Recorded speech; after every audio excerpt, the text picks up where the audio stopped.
We don't. Baki scales the people who can do it. Wait, have we seen Baki do it? You mean people in Baki or Baki the fighter? No, wait. I'm talking the fighter Baki. We haven't seen Baki himself pulverize coal, no, but people in his. So why does Shen need to do it to fight Ogre? Hold up. Wait, what do you mean? I'm talking about how we scale feats of doing things. You're saying he's one tapping people. I'm saying that's a scaling thing, not a feat thing. Can he like if he does the same move he's doing to the fighters, is he gonna like pulverize concrete or something? Like how strong is it?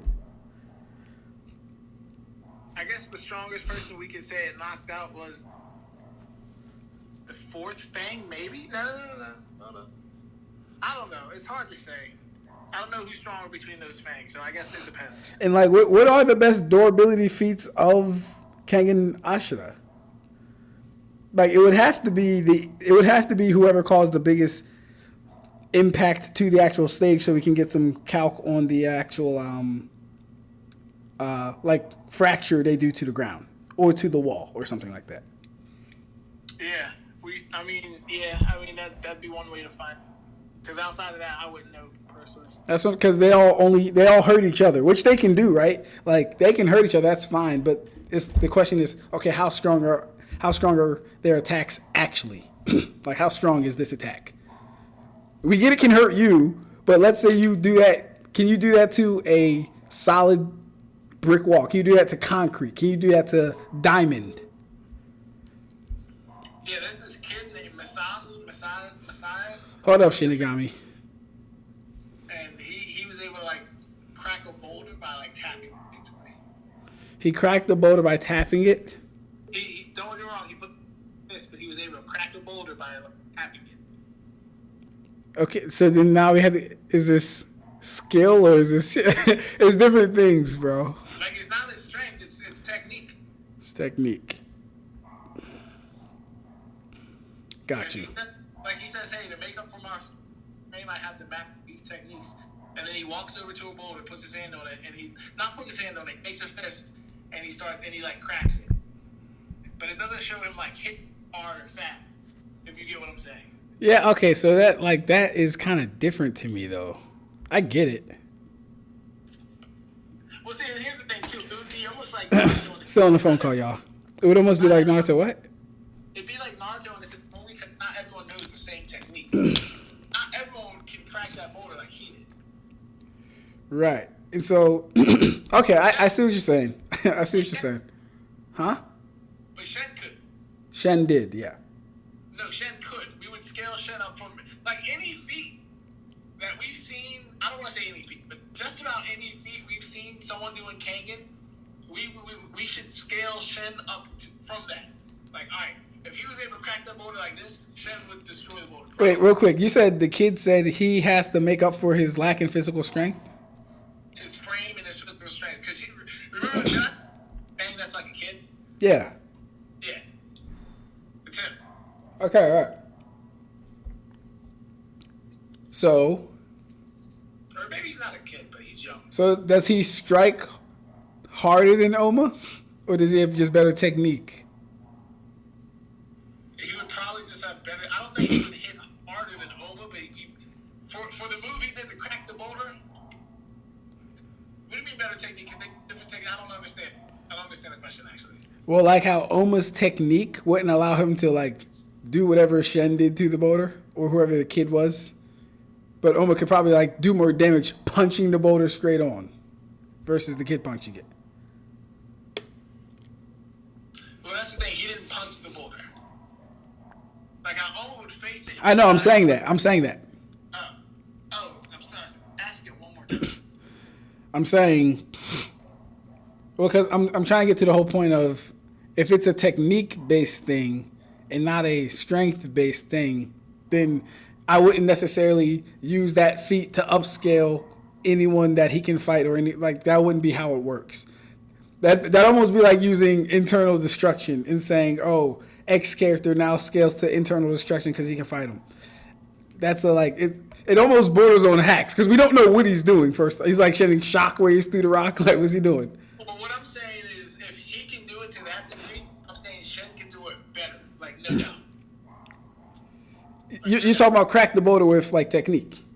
Yeah. Yeah, I want to know, does he hit that hard though? Huh? I want to know, does he hit that hard?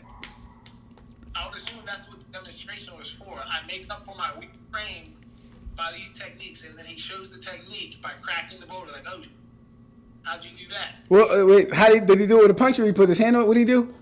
So imagine this is the boulder. Sorry, y'all. Me and Twin are having a conversation about Kangen Ashita versus Baki. How y'all doing though? He put his hand on the rock like this, and it cracks. Now it doesn't show him doing like this. Like Man, I ain't buying that. He ain't even hit the damn thing. I ain't know. Stop. That's the thing. Wait. What I'm saying is, I don't know if it's like this, like a tap and then it broke, or is it like a fast one? I don't think it's a fast one because there was no swoosh. But when he tapped it, it cracked. Oh yeah, you're reading manga, so you actually can't see it. Yeah. Tell how he did it. Okay, I got you. All good. All right, I'm gonna start stream. I'll bring up some of this maybe tonight. We'll see. Kind of want to just watch some videos tonight. All right, man. I'll see you there. All right, Tay, take it easy. How y'all doing? Hey, yo, who do y'all have? Kangen Ashita or Baki? I'm gonna start stream. What's good, Red? What's good, Karibo? What's good, Kai? How we doing? Baki's as a series is stronger than Kangen. Hey, yo, thank you, Kai. That's what I'm saying, bro. Tay thinks because this new guy, Shen Wulong, got introduced that he's beating Ogre, he's beating Oliver, he's beating Baki. No, I don't buy it. I don't believe the hype. Can y'all hear the man? Ab-Stract is muted. What up, Trip? Your boys are streaming right now. Oh, wait, who's streaming? Who's my boys? Let me see. Who is live right now? Oh, shit. Eon and Stein is screen. That's dope. Hold up. Shinigami. What's good? Hold up. Don't say anything yet, bro. Let me get you off of muted. What's good, bro? You're muted for real. I'm still muted? How am I still muted? Don't ask me. You're listening to this shit? Yeah, I hear myself. I mean, of course you're gonna hear yourself. No. I hear myself on my own audio that's playing from my phone. You're saying I'm muted still? You can't hear. Okay, hold up. Let me look at the OBS real quick. Let me try to reset the stream. Yeah, my audio is going up and down. I see myself.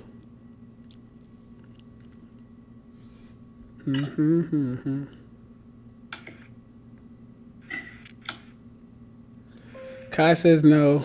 Tay says I can hear you. Never said it wasn't stronger. Although I said Shen can contend with Yujiro.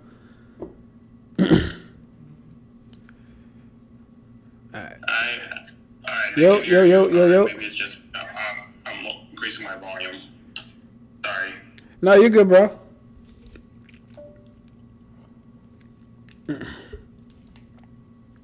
Karibo can hear.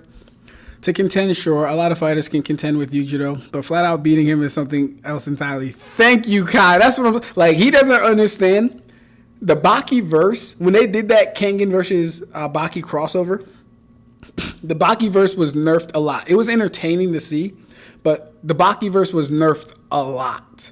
Just based on the feats we've seen from Baki, the things we've seen them survive in Baki, the type of damage we've seen them do in Baki. No, bro. No. I agree. Are you caught up, Kai? And what's good, Red? Yeah, I saw oh, let me get out of here. I forgot I was still on the call. Yeah, Red. I do see Stein and Eon live. That's dope. Shout out to them. So, tonight we're just going to be watching some videos. I got sent a link that Luna Ursa sent me, a.k.a. Uriel, a.k.a. Ursa.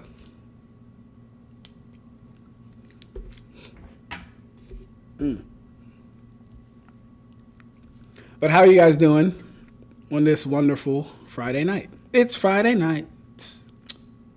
Dun, dun, dun, back in the late 16s. Let me get my headphones, y'all. What a feeling, what a night.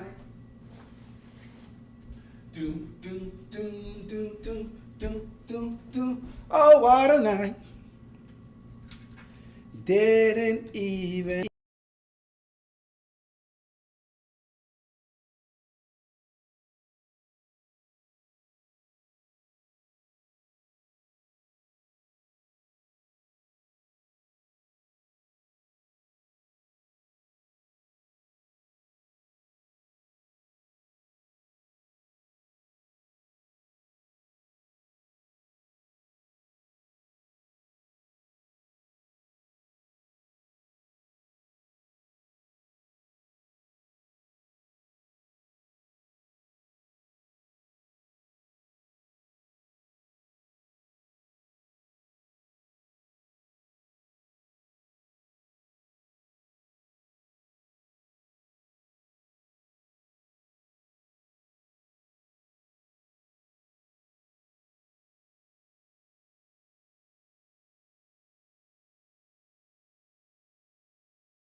Much too soon. What's going on here, bro? Yo. Okay. We good. We back. Sorry about that, guys. Just getting everything straight. Let it catch up. And we will start promptly.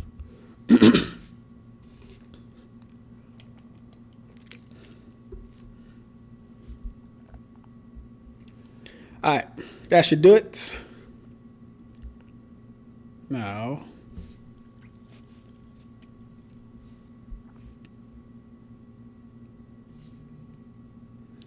What a lady, what a night. Thank you, Karibo. Thank you, Tay. Audio's good. Good to hear. I'm so sorry. Okay, now I kind of want to wait for Luna, aka Ursa, to get in here because she's the one that sent me this video. Is Naruto Lightspeed in 2025? So if she's gonna pull up, I kind of want to wait for her. If not, in the meantime, we can watch that one video between the comparison between Sage Mode versus KCM form. Actually, there's another video we can watch too. We can watch this one.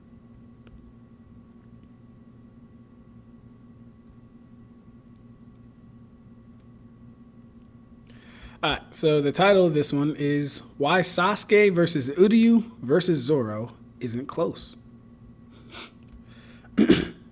And this is by Toaster. So let's see what he has. This should be interesting. I've never seen a three-way death match between deuterogonists before, or deuterogonists as people like to call them.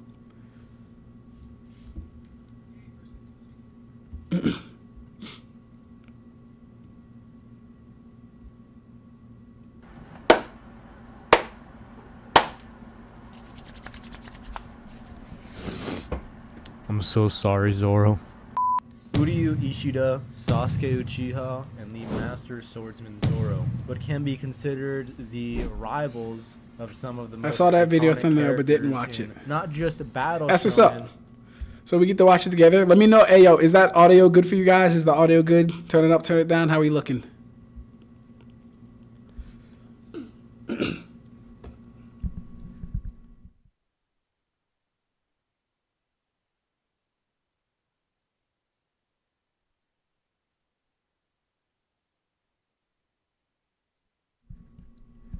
How's the audio? Y'all like it? Good? Bad? Turn it up, turn it down. How we feeling?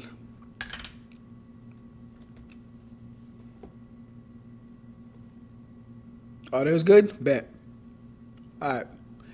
Let's get into it. Oh, up slightly. All right. Turn it up slightly.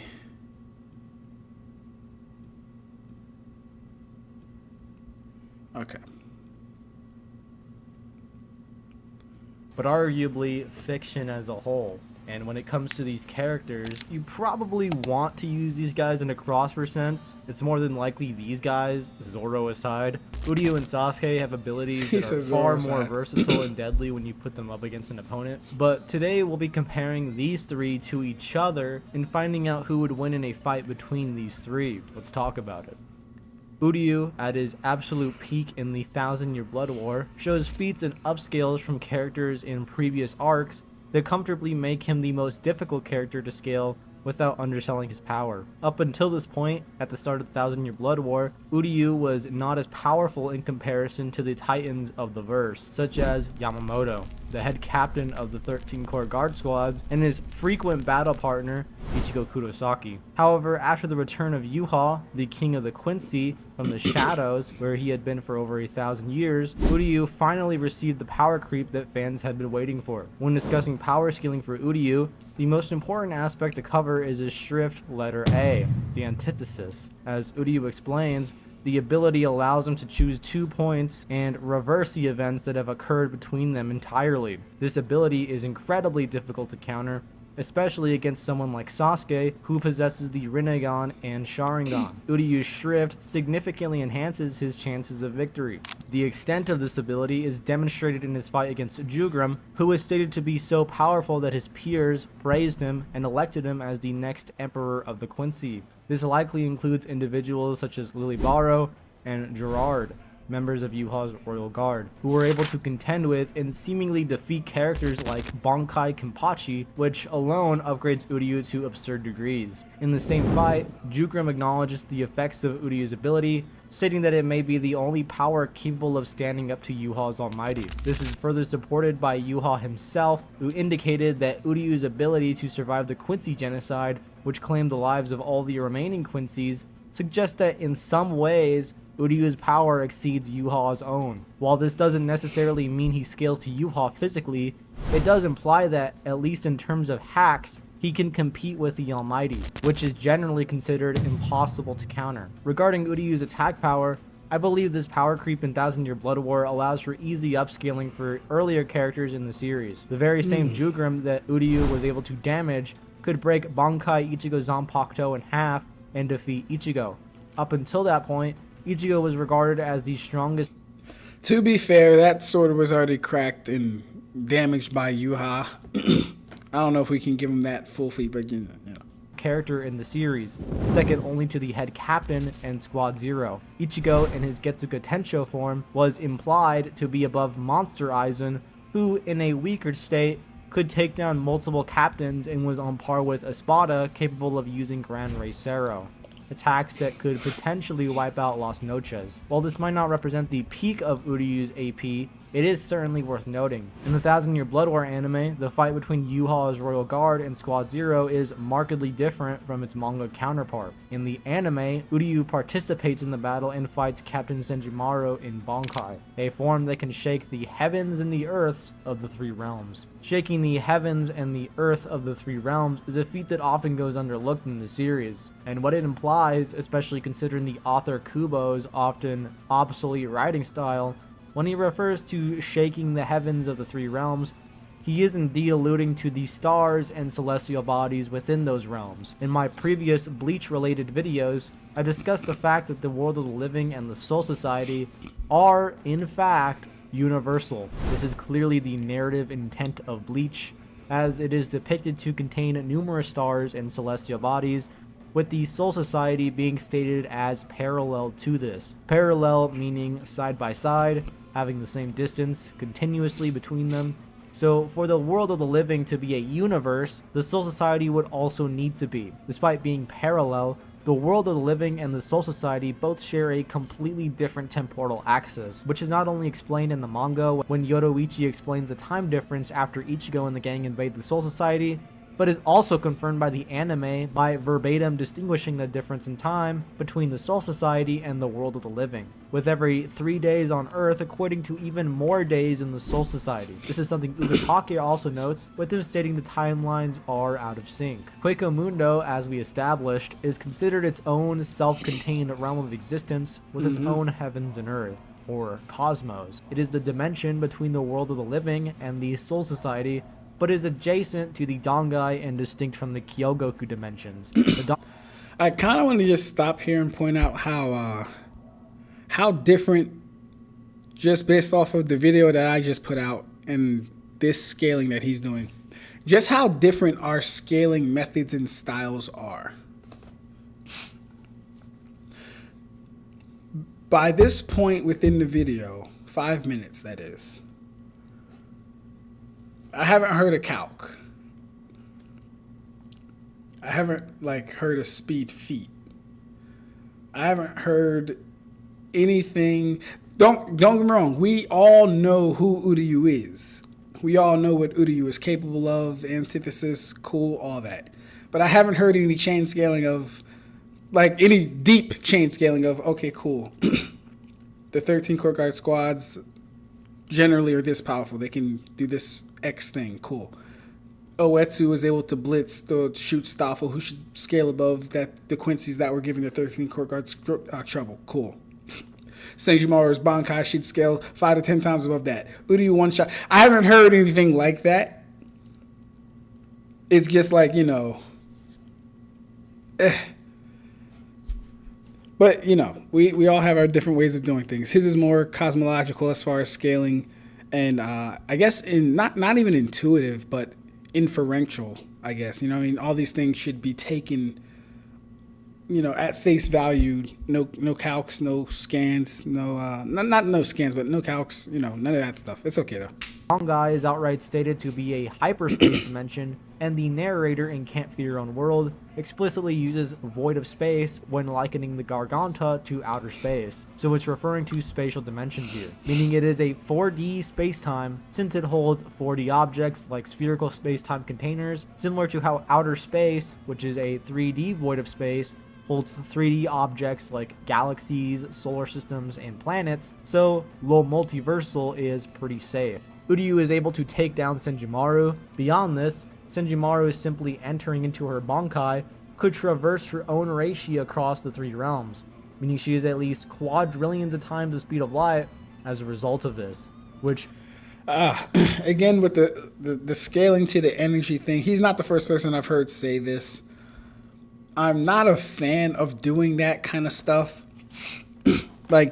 If you want to claim because her reishi did her attack, and it gets a little tricky, because on some degree I can understand why people would say this, especially if you take what I say as true and Reiatsu is stats. There's no reason that her Reiatsu should be able to move that fast, but she can't. But something up in here just doesn't say, yes, Ab-Stract, that clicks, that connects. That should be how it works. Right? Nothing in my head goes like that. I like feats for things. Her Reiatsu traveling that distance is cool. Like I said, if you want to give it to her attacks, fine. That's fine. But then again, yeah, I don't know. I'm really always up in the air about doing that stuff, because like I said, to some degree I see it, but to another degree it's just I wouldn't really say that. Uryu, being able to fight with relative AP, scales to her. Uryu, with his scaling to Captain Senjumaru in Bankai and his various amps, should easily be reaching low multiversal as a result of scaling to Senjumaru in her Bankai. Now listen. What you want to do is save hundreds when Liberty Mutual customizes your car insurance. That's great, but can you ask your friend to stop digging in? Now, if you are someone who does scale off of total energy, then yeah, Senjumaru is absolutely low multi or whatever multi she is off of total energy. If you scale off of that, sure. But if we're looking for AP, I wouldn't do that. We can say she's X above stronger than probably some of the strongest attacks we've seen in the series. And since Uryu is able to one-shot her, he would scale to those things. But yeah. Looking. Oh, hold up. Kai says, you hear that, Red? Oh, granted that Bankai Ichigo was weakened. Yes, that's correct. I said the same thing. You hear that, Red? A feat that goes overlooked. People jumped on like 3 different interpretations of that statement and holding that feat as high as they could. To be fair, Bleach does need to be explained in detail because, like he said, the downplaying people give it, while Naruto One Piece are more straightforward. Is Bleach not straightforward? Does Bleach not have consistent feats? I'm so confused when people like make those type of arguments, Kai. I really don't understand it. Like if we go from if we go from arc to arc, you literally see a linear progression of better and better feats, of better and better scaling. Like, I would argue that it's not as straightforward in Naruto, especially when you have especially when everyone's hurting everyone in Naruto. And then with One Piece, there are inconsistencies, but like not to the degree of Naruto. And then with the feats in One Piece, and I'll probably have to like do a whole deep dive for the feats of One Piece, because One Piece generally has really good, not even really good. One Piece is a lot of scaling based. It's a lot of scaling based. Like if we go to the feats of One Piece, we have Mihawk's Ice Glacier move, which is really good. You know, he chops up Glacier up, and the kinetic energy from that lifts the Glacier pretty high.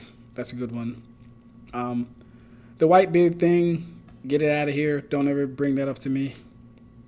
It's pretty much all DC. There's no proof he can put all of the energy he's using to do that into his hands and do it as an attack. I just wouldn't use Whitebeard at all. What else do we have from Mihawk? We have Dolphy's strings cutting a meteor, but then again, I haven't actually seen how big that meteor is, nor have I seen any calcs involving it, so I can't speak too much on it, but we know his strings do contend with one of Fujitori's meteors. And then we have like this the just chain scaling logic of One Piece. Okay, cool. Luffy can't break Cracker's soldiers in base. He has to go to gear 4 to even have a chance of breaking them, which he does eventually. And then Kaido is able to no-sell those attacks and then one-shot that Luffy. That's really good scaling. So wherever you have gear 4 Luffy at that time, Kaido would be X amount above it. That's really good scaling.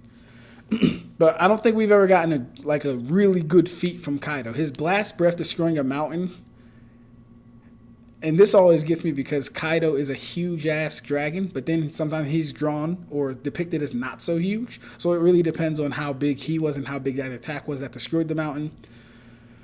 And I don't think I've seen a calc for that mountain.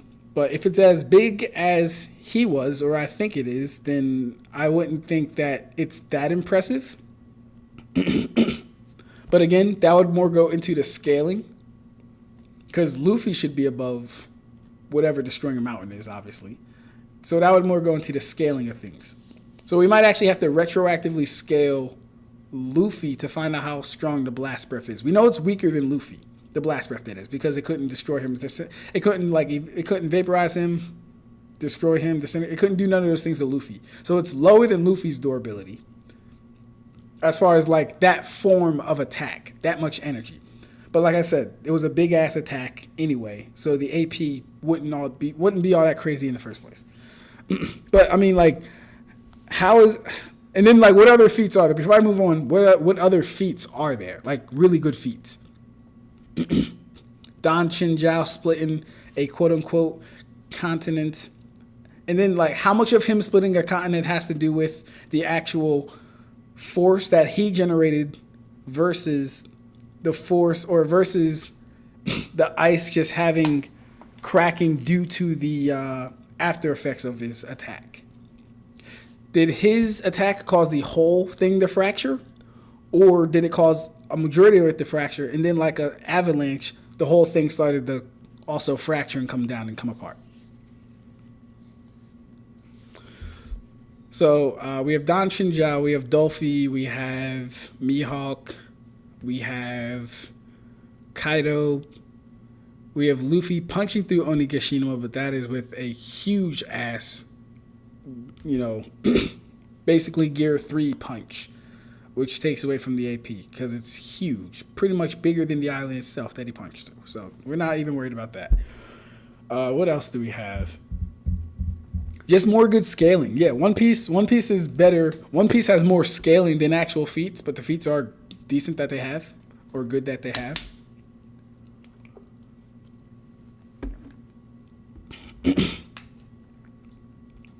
Naruto has good DC. Naruto has good DC. I would say very average AP, terrible durability. So yeah, I don't know why it wouldn't be straightforward though.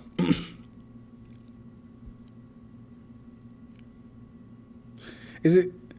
It is. Just the people that want to be Saul Goodman. LOL. Bleach does have consistent feats, and it is straightforward, but we do have to admit in certain areas it is a bit ambiguous. Naruto is the most vague of the big three.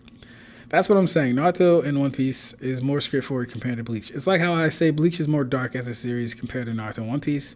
Naruto and One Piece are dark in their own way, but not like Bleach is. So in what areas, Kai, would you say there's ambiguity, though, too?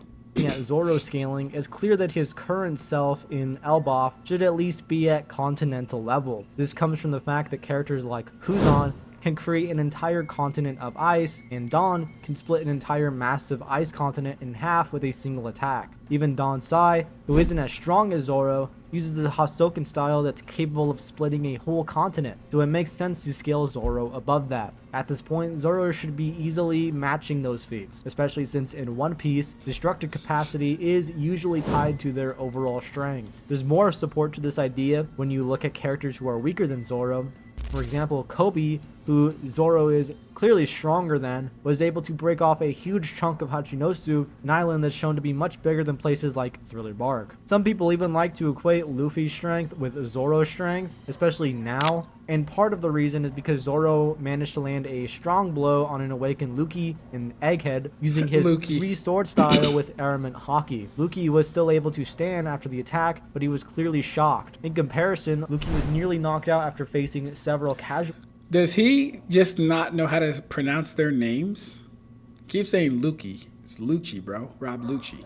Attacks from Luffy in Gear 5, which has led a lot to debate. Similar in the discussions from the rooftop fight, especially around both Zoro and Luffy having Conqueror's Haki. Even so, Mihawk himself has said Luffy is the better Conqueror's user, and there's still debate over whether Zoro even realizes he's using it. There's no official confirmation in any of the Viva cards, so this is mostly just fan speculation.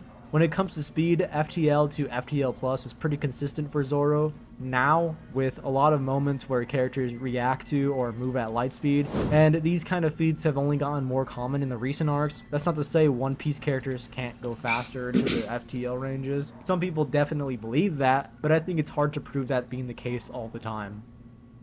Starting at the end of Shippuden, there are two main translations you'll find about Kaguya's creation feats. The most common fan translation says Kaguya can create dimensions as she pleases, which sounds like she can just make a whole dimension and everything in it appear out of nothing, instantly. But if you look at the original Japanese, the word used is sumugu, which means to spin, weave, or yarn. This isn't really a contradiction, as it's still about creation, but it's more like weaving something together rather than just snapping it into existence. It's just a different way to describe the process, kind of like weaving a scarf. We don't know how long this process takes, though it could be fast or slow. What we do know is that Kaguya can completely destroy her own time-space dimension with the expansive truth-seeking orb, erasing it so nothing is left. We don't know that, by though. Databook 4, and a volume summary, which both clearly say this happens. A lot of Western fans tend to misunderstand the translations about her destroying her dimensions, thinking it only means she's destroying physical space and not space-time itself. But words like sekai and kukan in Japanese can mean an entire dimension or realm, not just space. Of course, depending on the context. They've been used that way several times in Naruto and even in Bleach, so the argument that she only destroys physical space doesn't really hold up when you look at how these terms are really used in the series. Moving on from Kaguya, after the final battle with Naruto, Sasuke loses his arm. Since chakra is stored in cells, losing an arm would affect how well he can control his chakra. Still, When you're busy or you have a great idea, you just want to get things down on Did he just make that up? paper. Grammarly is always catching things that you need. I swear to God. My name is Claudia. Did he just make that up, bro? He said since chakra is stored in cells, it would affect how well he can control chakra just because he lost an arm. As if the arm has anything to actually do with chakra control. This isn't Bleach, Toaster. In Bleach, there's confirmed repercussions of losing an arm. Where did he get... Well, maybe this is the evidence right here. Let me see. Last, Sasuke is stated to be... There was a flash in the giant meteorite scat. Okay, so it had nothing to do with the arm. I think he made the arm thing up. Can anyone give me a source for someone losing an arm and then them having worse chakra control or manipulation? I would say when referencing Soul Society as the realm itself versus just... Oh, okay. I thought you were talking about like... Okay, Kai, I got you. I thought you were talking about like ambiguousness or inconsistencies in like scaling. You're talking about the cosmology in the realms and stuff. I can agree to that. That stuff's kind of everywhere. It depends on what you're looking at. The manga very early, but the anime doesn't translate that over and put it completely different things. The manga didn't say. Gotcha. Also, we have to acknowledge certain things in Japanese understanding doesn't exist or translate right outside of Japanese understanding. Like how in Pokemon Brock said, onigiri are jelly donuts because at the time most Americans wouldn't know what onigiri is. I got you. That makes sense. Gotta account for that stuff. You're right. He's stronger than Naruto. Later in these... Oh, hold up. Let me read that. There was a flash, and the giant meteorite scattered several meters above Kakashi's head. Within the smoke, the one standing before Kakashi was Sasuke. Sasuke was probably moving with some intense speed. Kotetsu and Izumo must not have seen Sasuke. Sasuke, if he's not here, then I have no choice but to protect you, he said. And with that, the strongest yet the biggest problem child of Kakashi's student appeared. Sunrise novel, which takes place after the last in Naruto and Hinata's wedding. See, but this is what I be talking about when I be talking about different iterations of the same fucking thing happening. This damn meteor feat happened in a novel and the movie? That's crazy. Why are they doing this? Sasuke is shown training for a future threat that might be even worse than Kaguya. Because of this, the idea that Toneri is as strong or stronger than Kaguya based on some DVD translations or promo materials doesn't make any sense, as Naruto beat Toneri with a single punch using his Biju stage mode, not even his 6 paths stage mode, and Kaguya is still treated as the bar for powerful enemies. Even in Scarlet Spring, Sasuke compares Kaguya to the other Kage, and during the Otsutsuki invasion, Naruto is described as having the strongest... See, if Naruto could punch like that with every hit, he would be a threat. He doesn't, though. But if he did, he would be a threat. This is a good feat. This is probably one of Naruto's best, like, on-screen feats outside the manga. Chakra in this series, and Sasuke is close to him, but a bit weaker. This is shown when adult Sasuke uses his Rinnegan and 3 Tomoe Sharingan, gets blitzed and overpowered by fused Momoshiki, while Naruto doesn't get overwhelmed in the same way, even though his chakra was drained for a short time. Together, Sasuke and the Kage managed to hurt fused Momoshiki enough for Boruto to finish the fight. So adult Sasuke should be at Universal Plus levels in terms of power. There's also a section in the... An ability said to have been possessed by the Otsutsuki who attained godhood and used to create the current world. So, like... Why do we use scans that like are in speculation? An ability said to have been possessed by the Otsutsuki? Did he have it or did he not? Since it wasn't originally an ability only Otsutsuki could wield, Ada isn't able to control omnipotence, and it manifests by automatically changing her subconscious desires into reality.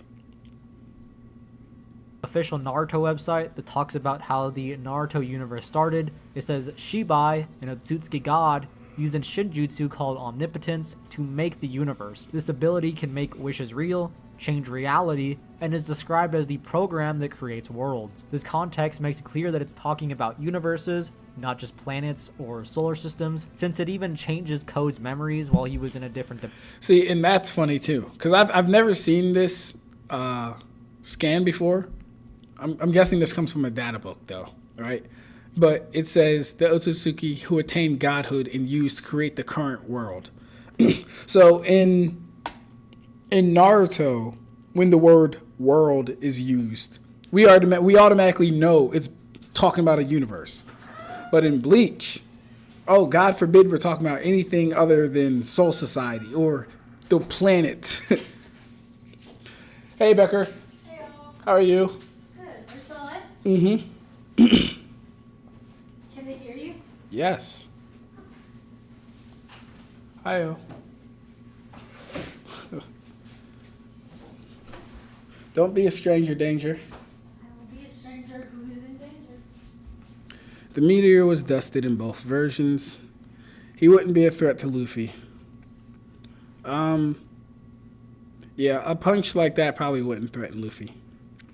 I remember certain Naruto fans were saying Toneri's Genjutsu he used was stronger than the Infinite Tsukiyomi. Where would they get this idea from, bro? That's so crazy to me. The official Naruto website, it's pretty recent. Hey, what's good, Jax? How you doing? Nice seeing you. That Kurama fellow was probably napping his lazy ass off. I agree. The cognitive dissonance needs to stop. Exactly, bro. By the way, cognitive dissonance is holding two conflicting opinions, beliefs, or ideas. Such as the word world in Bleach can't refer to the universe. It has to be Soul Society. It has to be the planet. Versus the word world in Naruto must mean the universe. Cognitive dissonance at its finest. dimension, so the limits some people try to put on this don't really fit. Since the Shinjutsu is what made the current Naruto universe, it actually retcons the idea from Databook 4 that Kaguya created the universe with her god tree. Some people think a data book said that Kaguya created the universe? What? And y'all still believe this stuff. Not only did y'all believe that, y'all believe this retcon, which is really in speculation. It says an ability said to have been possessed by an Otsutsuki. What are we talking about? This is literally the classic chicken or the egg conundrum. Did Shibai come first of the universe? At least with Soul King, we know. We know there was the primeval waters and then the universe. This is all speculation. We don't know a damn thing. this messes with the universal scaling from Shippuden, but honestly, it doesn't really change the idea that Kaguya's dimensions can each be their own universe. It just shows that Kishimoto wanted to set up even bigger threats for the future of the series, instead of making Kaguya be the final boss forever, but it's still an important detail. As for speed, when Momoshiki transforms into Fused Momoshiki, he can pull chakra from outside.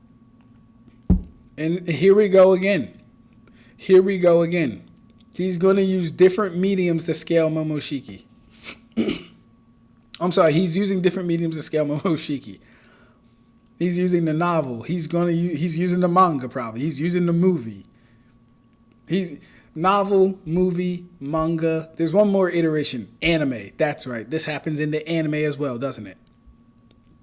His own dimension back to himself in just a few seconds to a minute at most. In the manga and novel, it's stated that Sasuke's Rinnegan... What'd I just say? In the manga and novel. Y'all hear this, right? He has the movie / anime on screen. The novel's right in front of us probably, and then he just mentions the manga. Actually see and track the chakra flow. This is impressive because the chakra was traveling across light years of distance in seconds, meaning that Sasuke's perception speed is at least quadrillions of times. All right, let's do we know? All right, I hate. All right, let's put our thinking caps on. If a stream of energy is going by me and I see it, is my reaction speed quintillion times light speed because I can visually see a stream of energy coming at me? Is that what that would mean? If I can see lightning striking Is my reaction speed the speed of lightning? Is my visual processing speed the speed of lightning? God, man. The stone tablet says the God tree made the universe, not a data book. Two Blue Vortex explains the Shinjutsu omnipotence. Okay, he said the data book. Karibo, thank you for correcting him, but he said the data book. He used quadrillion for the second time. That's crazy. You called it, big brother, my facts, bro. Come on, Tay. Remember when people claim Naruto is universal and they get put back to planetary neg diff when Boruto created Uzuhiko? Exactly. Can't wait for Ab-Stract's reaction to the biggest anti-feat. I wonder what that's going to be. Light speed humans. Remember, we can see light. We must be light speed Shinigami. We have to be. I mean, why not? If lightning strikes in a continuous free flow form and I see it, I have to be processing that information, that data at the speed of light. It has to be at that point. You look at the star, you're a supernova level. You're a supernova level. Congratulations. Facts. Why not? Track the chakra flow. This is impressive because the chakra was traveling across light years of distance in seconds, meaning that Sasuke's perception speed is at least quadrillions of times faster than light. His dojo. He literally got stabbed in the eye. That means Boroshika was moving quadrillion times faster than light when he stabbed him in the eye. Ab-Stract. Jutsu also makes his reaction speeds even higher. Now that the scaling and feats are laid out, I think it's important to go over the obvious when it comes to crossverse debates, and that is, can these characters really even interact with each other? Typically, with these types of things, yes. Hi, I'm Brother Nature. My sister, Mother Nature, grows every extra delicious for nature's. Characters like Ichigo and Naruto can interact with each other like this by merging the energy systems, or Reishi and Chakra.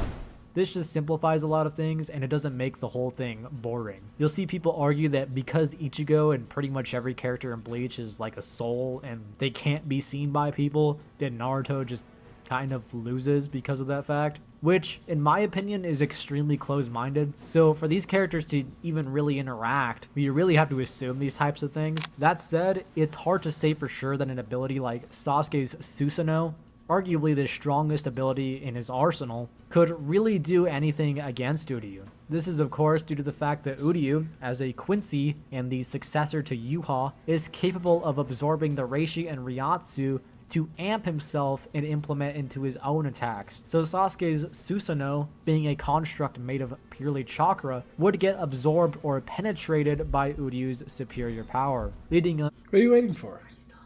Yes. Come here. Where are you going? Hello, friend. Give me a kiss. Hi,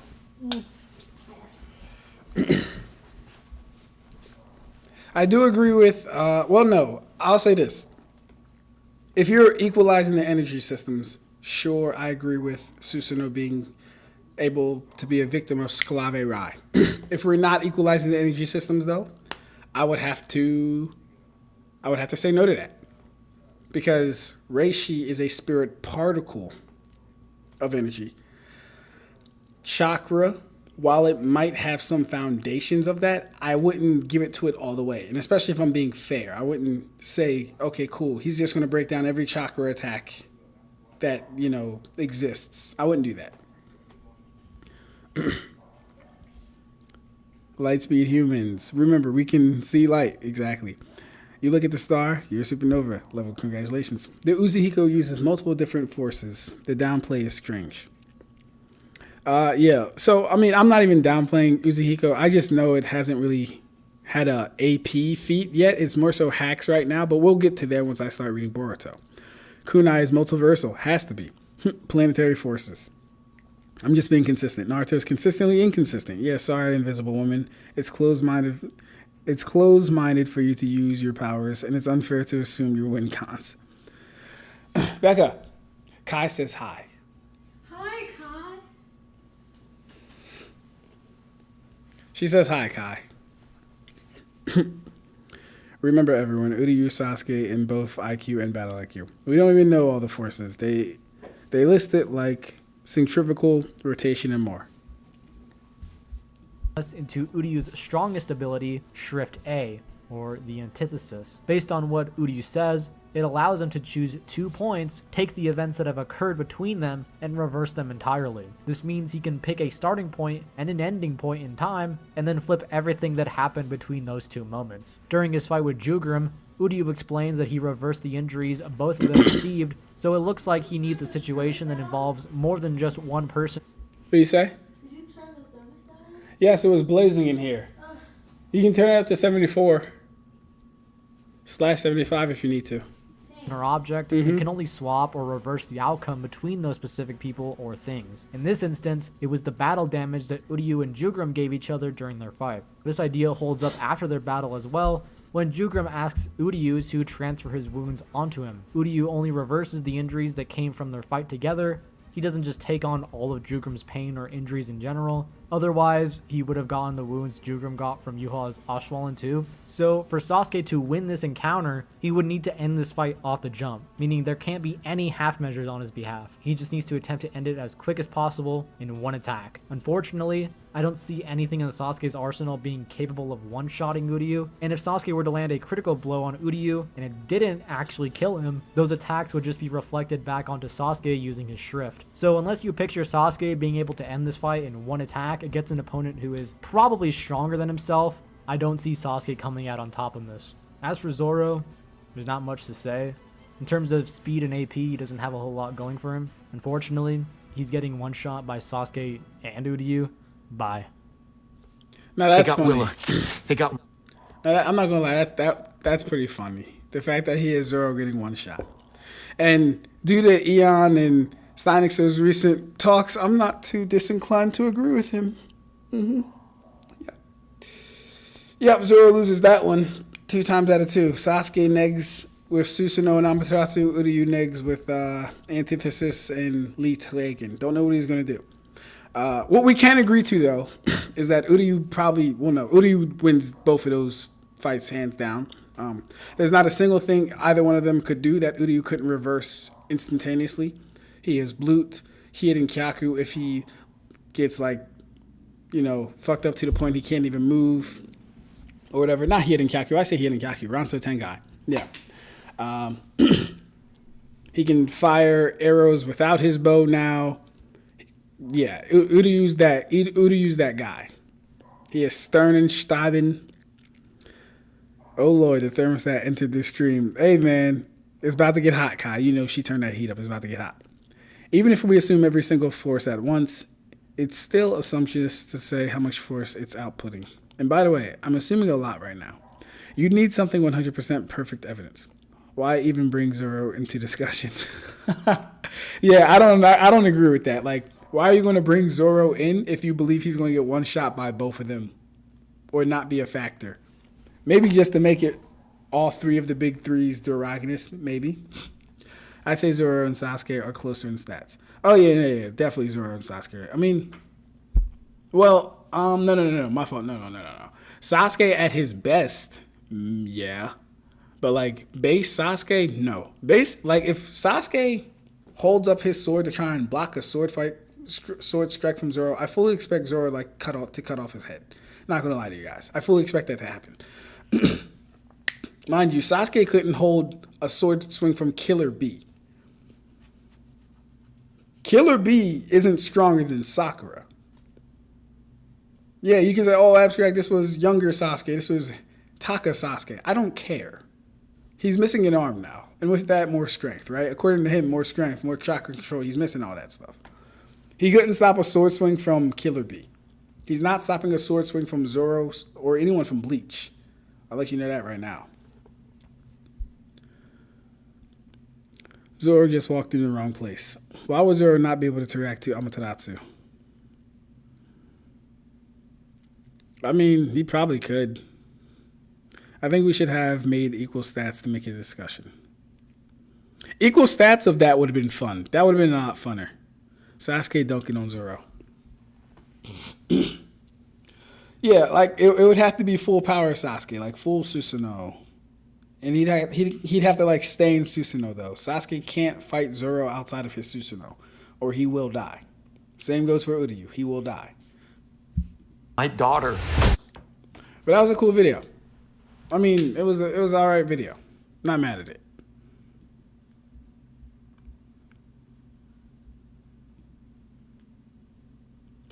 Now let's get into this. Heady Eddie Ding Dong. Killer B is beating Zoro? Karibo, are you crazy, bro?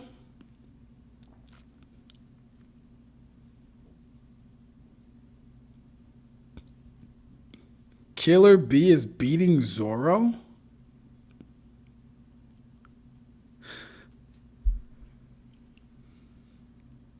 Okay. All right. I don't know where you got Killer Bees beating anyone, first off. Killer Bee is a Jinchuriki merchant. He literally farms the 8 tails. That's literally it. He literally relies on 8 tails and just tries to win that way with majority of his fights. He's really not that good. I don't even know what jutsu Killer Bee can use, bro. What jutsu does Killer Bee have?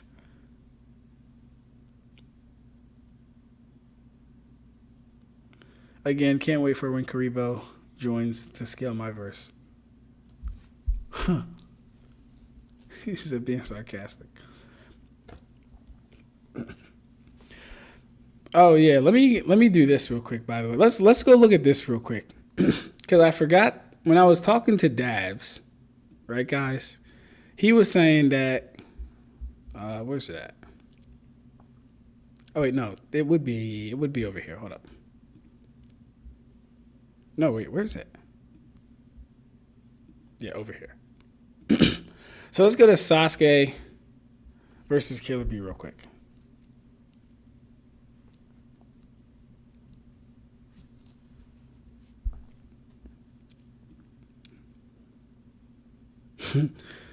Yeah, okay. Lightning Pencil. I don't think we ever saw Killer Bee do a singular jutsu in Naruto. Killer Bee is just that good. Come on, man. That's sickening. Man doesn't have a single ninjutsu. Literally an 8 tails merchant.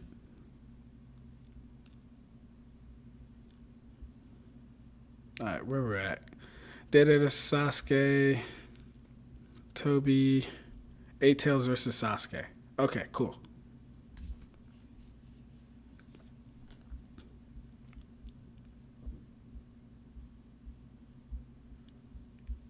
First off, Suigetsu can block a sword strike from Killer Bee.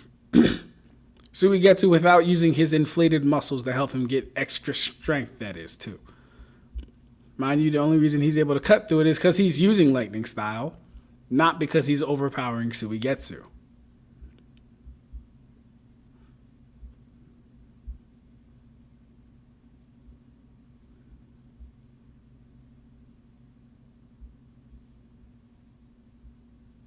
All right, cool.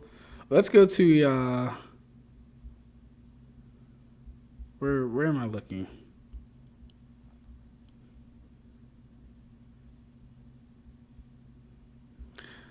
Should have calced this feat from Jugo is what I should have did. Okay, cool. So B has escaped over here. Don't even know what damage she's taken, given the fact that he's over here. Don't even know what damage she's taken, if he's taken any damage at all yet. So she's a sensory type 2, right?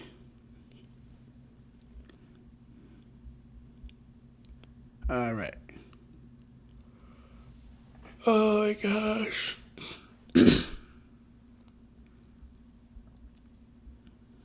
Okay, so Sasuke jumps at B. There it is. It's like the same, just like before. Sasuke dodges in midair. B goes on to explosively fragment the ground that they were all standing on. Now, mind you guys, B impacted so damn hard, he also affected this little shack up here, which was where he was training at. Look at this, guys. Take a good look at this right here. Let's go to the colored version. 413.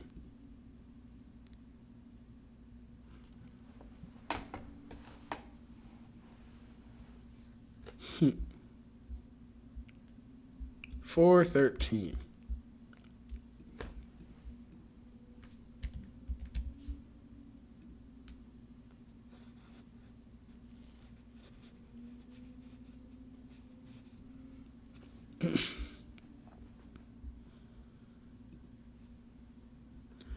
All right.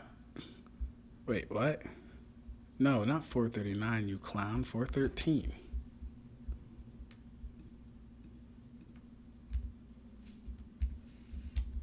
Come on.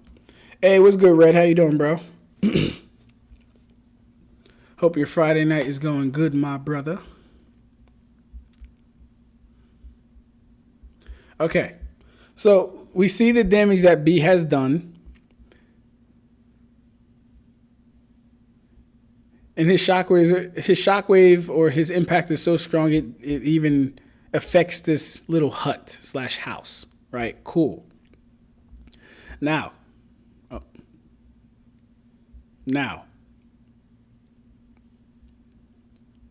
hold up. Okay, cool. Sasuke hits him with a genjutsu. See how far away Sasuke is from Killer B right now? Literally not even 5 meters away. Not even 5 meters away. If you run track, you know the 5 meter dash is further than they are from apart from each other. Maybe like 2 to 3 meters away from each other. In fact, you can see where he started running. Killer B lands a lariat on Sasuke. Opens Sasuke's entire fucking chest. Let's see if we can see the damage here. Oh yeah, open Sasuke's entire shit. Not surprised he didn't. I'm really surprised he didn't take his fucking head off. Now here's the thing with this. That guy that I was debating, Davs, he was saying, and let me know what you guys think about this. What do you guys think is stronger? The impact that Killer B did in this moment, or the less than 10 meter charge up lariat he got off on Sasuke? What do you guys think is more impactful? What do you guys think had higher AP in it? His signature move, the lariat, in which he came full speed at these niggas and violently fragments the ground to this degree, even destroying this little shack over here, or the less than 5 meter lariat? What do you guys think is stronger? Because they're talking about bias, so I would think so, twin. Is it a good topic? Oh, hold up. Let me see what we're reading. Hey, Red, what's up, my boy? So he gets to injecting synthol into his muscles. Laugh my ass off. That's funny. It wasn't a particularly long video. Chilling with twin, listening to the gospel. That is Eon and Stein collab stream. Is it a good topic? Okay, that's where it came from. Okay. Lariat full speed. Okay, wait. So Kai says lariat full speed. Karibo says they're likely relatively close. Okay, and I'm fine. So here's the thing, right? Because the guy that I was debating said we couldn't even use this as a necessary minimum. He said we could not even use this charge as a necessary minimum. I'm like, well, listen, we've never seen the lariat actually destroy something, but you know what we have seen? We've seen Sasuke dodge a lariat, and then Killer B is still moving with the same force he did the lariat with. So we should be able to use this as a necessary minimum, right? At the very least. Unless we want to say everything in Naruto is unfucking quantifiable, unless it actually does some damage and then hits somebody, which you'll pretty much never find. Not really. I think the only moves that we ever see do that are really like Chidori and Rasengan, ironically enough. They're likely relatively close. Bro, not every attack in every series is AP based. Unlike the series, unlike this series focuses on AP, which isn't common, then I don't know how AP even factors in. Mayo quit unexpectedly. Okay, whatever. Let me read that again. Red says, not every attack in the series is AP based. Listen, if something is challenging your durability, it's AP based.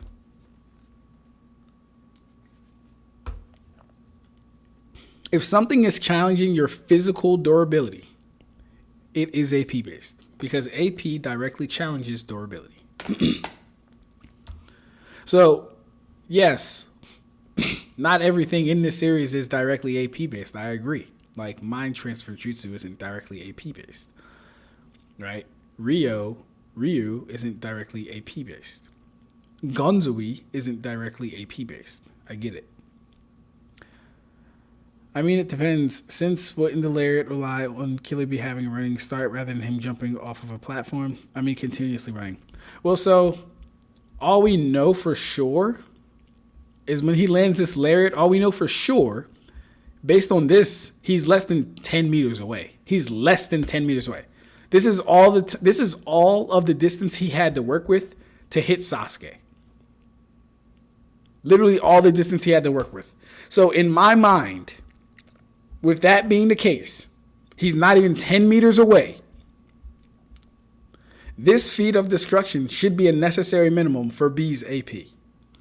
At the lowest end, we should be able to get some numbers for this and say, okay, cool. We can say his lariat was at least this strong. But you'll have Naruto fans debate me and say, oh, it wasn't his lariat. You're using a false equivalency because it wasn't his lariat. Bro, shut the fuck up. Because like, if you're not going to help or be productive in the scaling, why the hell am I talking to you anyway, bro? If you don't want to use anything in the series because you think it might hurt the series, nah, I can't work with you then. Can't use you. You're useless.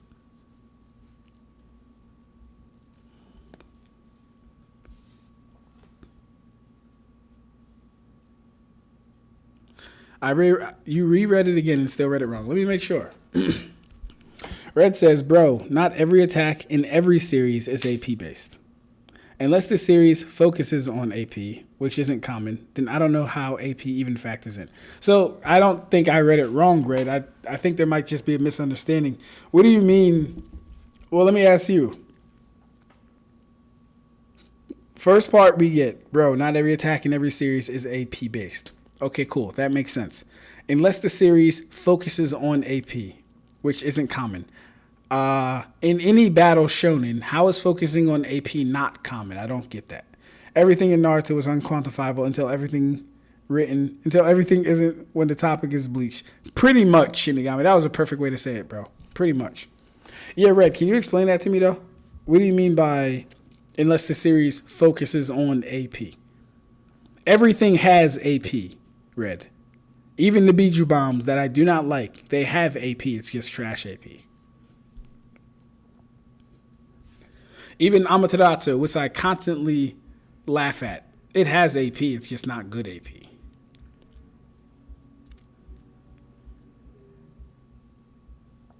But yeah, Sasuke gets his chest caved open by the lariat, which I believe can be used as a necessary minimum for this feat right here. All right, let's get into the next video that we have. I don't think Ursa's going to join this one, but she'll probably watch and comment later.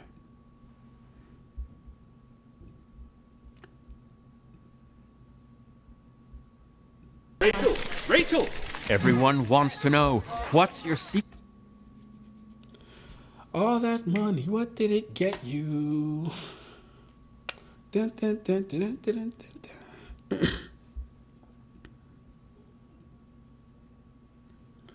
All right.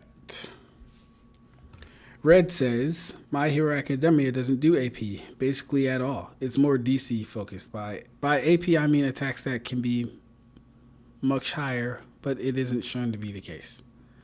So, wait, by AP, let me read it again slowly this time so I don't make a mistake or whatever. My Hero Academia doesn't do AP basically at all. it's more DC focused. By AP, so by attack potency, I mean attacks that can be much higher, but it isn't shown to be the case. An attack that is much higher but isn't shown to be the case. That sounds more like a scaling issue, not an AP thing, because we would get the AP from whatever feat was done, and then based off of scaling and who can hurt who, and then My Hero Academia really isn't a series that scales to the energy because people have quirks, and quirks aren't like universal as far as like a energy thing. It's not even an energy thing actually where quirks. It's more of a metamorphic thing or something like that. It's a whole different category. But anyways, yeah, that sounds more like a scaling thing. Every show has AP. If you're having fights and you're having DC, you are having AP. You are. Come on guys, TG or Thunder God here. Another commission video. Appreciate you Max Bonzo for the commission. Today we're discussing Lightspeed Naruto. We're going to talk about its consistency, how it is in these series, are these characters Lightspeed, and a lot of my own personal interpretations surrounding the topic. I don't want to waste too much time with the introductions. Let's just get straight into the video. Probably the biggest, or I should say first point that usually comes up in these Naruto crossverse or just general Naruto speed discussions is Haku, the Ice Style Kekkei Genkai user. The reason Haku starting off is a bit controversial is due to the Haku's databook entry, which directly notes that for Haku it's possible to move between the mirrors, or his mirrors, that being the demonic mirroring ice crystals, at the speed of light. The databook going as far as to double down on this by saying it's impossible to see attacks sent out from this literal light speed movement. Let's break it down. First of all, a lot of people need to understand that this statement is more so in reference to Haku moving between mirrors, as is with his reflections being present on every mirror, so he's reflecting from mirror to mirror, hence the light speed movement. With Haku only moving at these speeds through a specific technique and scales separately, or these speeds scale separately to his physicals outside the mirrors. I mean, he goes from physically contending with Sasuke to blitzing him over 15 times when hopping from mirror to mirror. This isn't just my interpretation. Haku correctly notes the technique he is using is part of the art of teleportation, or body flicker in most cases, as teleportation is noted in Naruto, with the only tool being needed to perform this being the mirrors that hold Haku's image. So look at this as just kind of a super speed, or a separate speed entirely to Haku's own physicals, similar to how characters who use body flicker in combat are faster when they are using body flicker, or they're traveling around faster, in which people will use this to say, oh well, Naruto characters, or I've never even seen that in the manga. What he just did, I've never even seen that in the manga, but okay. the Genin, specifically Naruto and Sasuke, are reacting to light speed, and this isn't entirely true since Haku is noted to be slowly killing Sasuke off, going for superficial cuts, with Sasuke noting later on that Haku could have killed them, along with Haku progressively getting fatigued, as this specific technique uses quite a bit of chakra, meaning he would have less and less chakra to utilize for his teleportation later on. Coupling these 2 points in Sasuke Sharingan Awakening, which offers him kinetic vision, or a lower form of it, which essentially allows him to slow down high speed movement, you get a recipe for how he's able to fight a gradually declining Haku while having his perception gradually amped throughout the fight. We'll get into the concept of shinobi having perception, or being able to perceive things much faster than they can physically react to later on in the video, but that is something I want to note now. A lot of these ninja are able to see or visualize speeds much faster than their own physical movements. This light speed point is also mentioned by the Naruto novel Innocent Heart Demonic Blood, which is the novel retelling of the Land of Wave arc, published directly by Shonen Jump and written by Masatoshi Kusakabe, a Japanese novelist who has done light novels for many of the Naruto movies extending into Shippuden. This isn't a one and done, as he actually has worked on another novel for part 1, that being the mission to protect the Waterfall Village. This arc specifically takes place between Search for Tsunade and Sasuke Recovery, an anime only arc, with this novel taking in these characters and retelling the arc, with the characters in this arc actually drinking chakra amping water, which elevated one of the characters, Suyin, to the point to where he was actually noted to weave hand signs at the speed of light. I think these novels do mainly operate as supplementary info.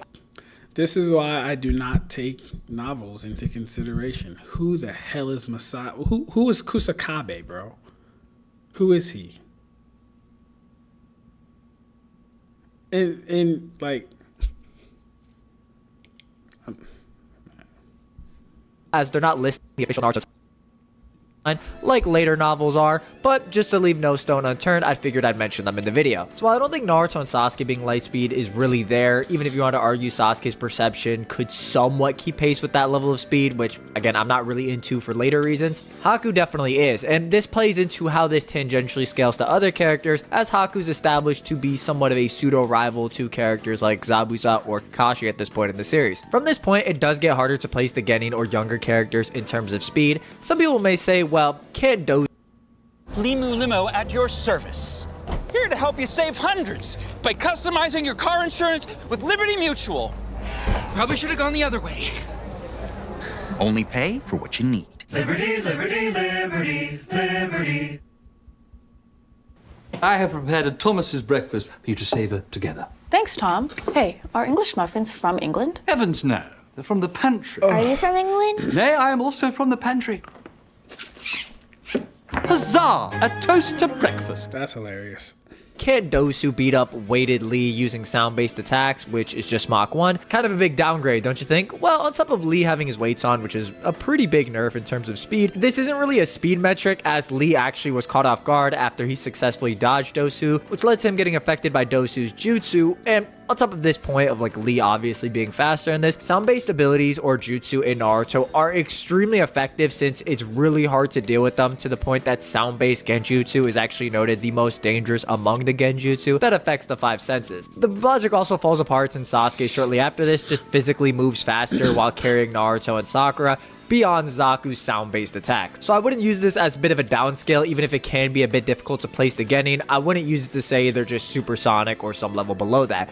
I think it also makes sense that these characters would at the very least be a step above Mach 1 range, as even calcs, I know, just bear with me, have Gaara's sand outspeeding a kunai explosion at point blank, which have him comfortably over the Mach 10 range. While it can be difficult to place the Genin, on the macro side of the whole series, I think the best metric to use going forward is Kakashi Hatsuki himself, as he's pretty much a benchmark for a lot of characters, or a lot of characters do fight Kakashi in the series, so it does relate to a lot of later scaling. We're mainly going to be looking at Kakashi's feats with his Raikiri or Lightning Blade. The nickname coming from the feat in question, that being Kakashi slicing lightning itself with the jutsu. Now, while the exact specifics of the feat are unknown unless you're looking at anime depictions of the feat, it still puts Kakashi in a phenomenal speed range, the technique innately amping Kakashi's speed or movement to the point he needed the visual acuity of the Sharingan to perceive everything around him. This would easily put Kakashi in the massively hypersonic range, which can range from Mach 100 to Mach 1000. Although the exact specifics can be argued around based on how we think Kakashi actually struck the bolt. While some may pass this off as hyperbolic or cap, Kakashi as a character isn't somebody who flaunts reputation, with Guy himself being the one describing the feat. The feat also can be interpreted much higher if you want to assume Kakashi actually struck the return stroke of the lightning bolt itself, so there are various interpretations of this feat, but on a baseline to more so give us some perspective. You also will notice a pattern maybe throughout this video where shinobi are reaching a lot of these speeds or are performing a lot of these speeds with an innate technique, or maybe just have a certain part of their arsenal that are at these speeds, like their perception. So keep in mind, some characters just will totally upscale from, you know, these speeds, whereas other characters it's a bit more selective. It kind of depends, or it's a case by case. We're just kind of walking through it. Moving forward with the part 1 stuff, we have other light speed attacks used by higher tier characters in the form of Itachi with this water fang bullet, which is regarded as the following. A light speed bullet produced from water will shoot out from blind spots and bore into the enemy. This type of progression, as this is a pretty big jump, is a lot easier to digest using Kakashi as a metric, since Itachi is pretty clearly above him at this point in the series, to the point that Itachi's hand sign weaving speed is faster than Kakashi's Sharingan could even perceive, the thing that literally slows down high speed movement. So Itachi's hand side weaving speed is an entire blitz tier above Kakashi's own perception. Even putting aside Kakashi allowing his body to get weakened and having to retrain it, Itachi utilizing techniques at this speed, or what would be faster, is a lot easier to digest, since he's established to be much stronger than Kakashi at this point in the series, much closer or in contention with the Sannin characters at this point in time, or what's revealed to us at this point in time, who are also just a lot stronger than Kakashi. This isn't the only time in part 1 when a certain caliber of shinobi does have these statements made.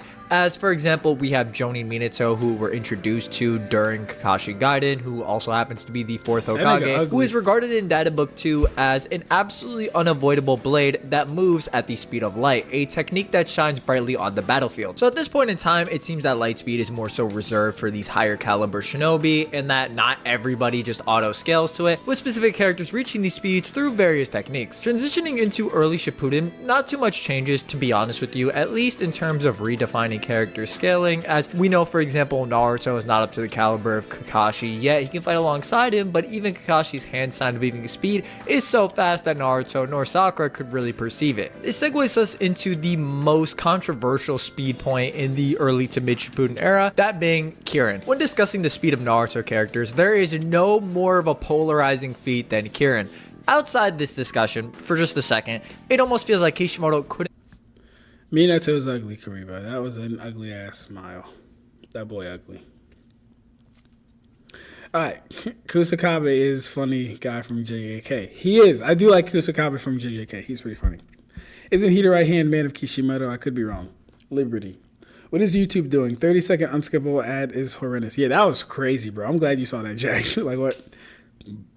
Sound is slow, but truly omnidirectional. Omnidirectional.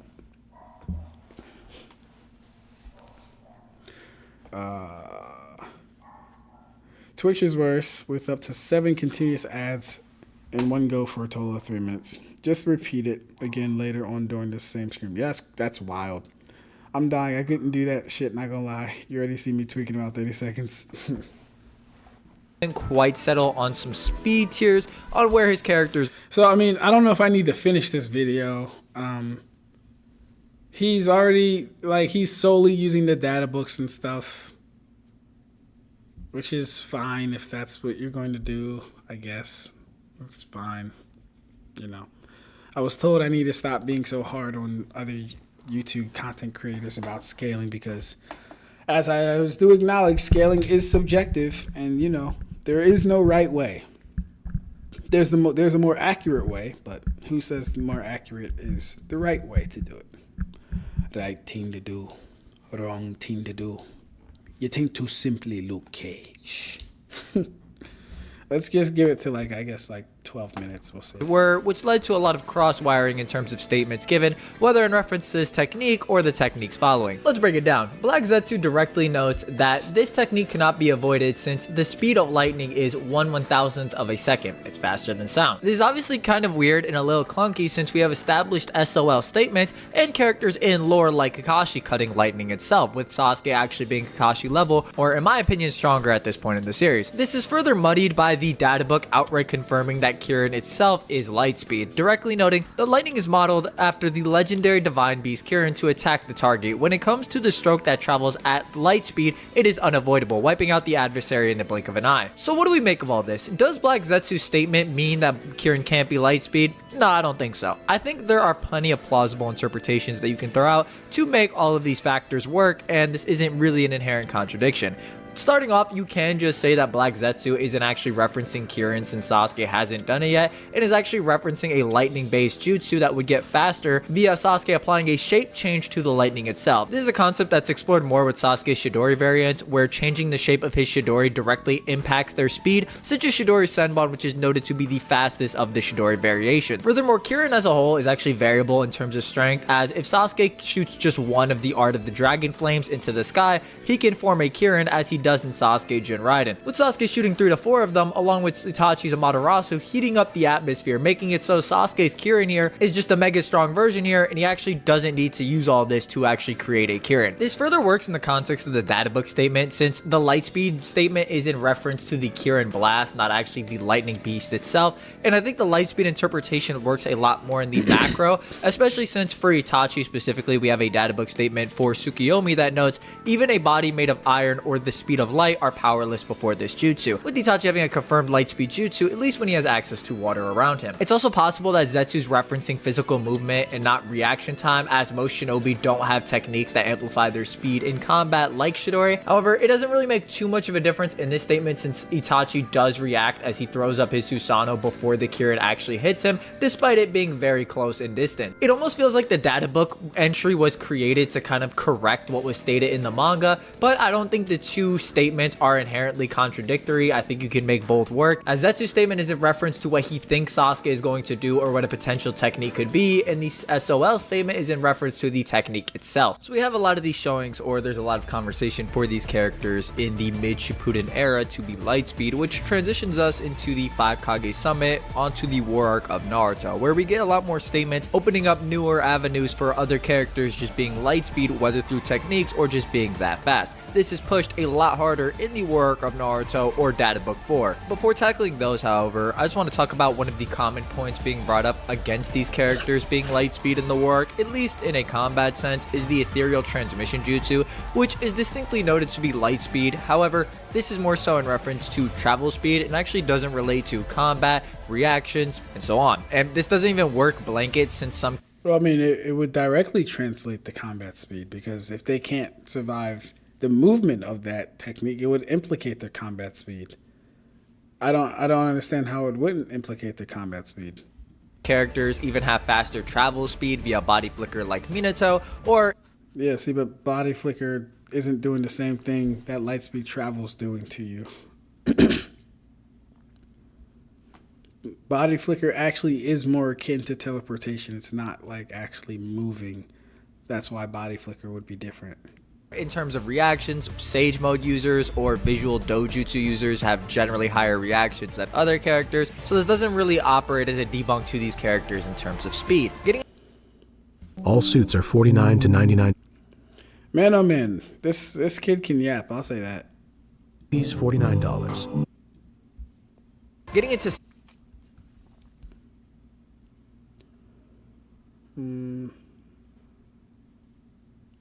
Where was I? Karibo says, finish the video. Scaling is subjective, but there is a right way to do it. I agree. Oh shit, Chidori Senbom. A jutsu he uses like twice in the whole series and once in a movie. Facts. Why does it feel like so much headcanon and assumptions are used for this? Because that's just what, like I said, bro, scaling is extremely subjective. It just is. If you have 100% faith in the data book that calls literally every technique light speed, which would literally make light speed lose its meaning, sure, go ahead. Won't be doing that over here though. Because it is. Light speed here is just faster than the eye. It has to be at that point. Because he's covering information that often gets overlooked. He's covering a lot of data book information, which is like, so like, how come, like, if you're going to like use data book info, at least start off saying like, look guys, I know the data book is filled with hyperbole. Like, start off like that. Start off honest.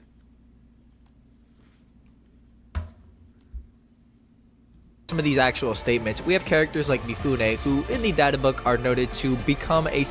So, in like, everything has literally been a statement of Lightspeed. A statement.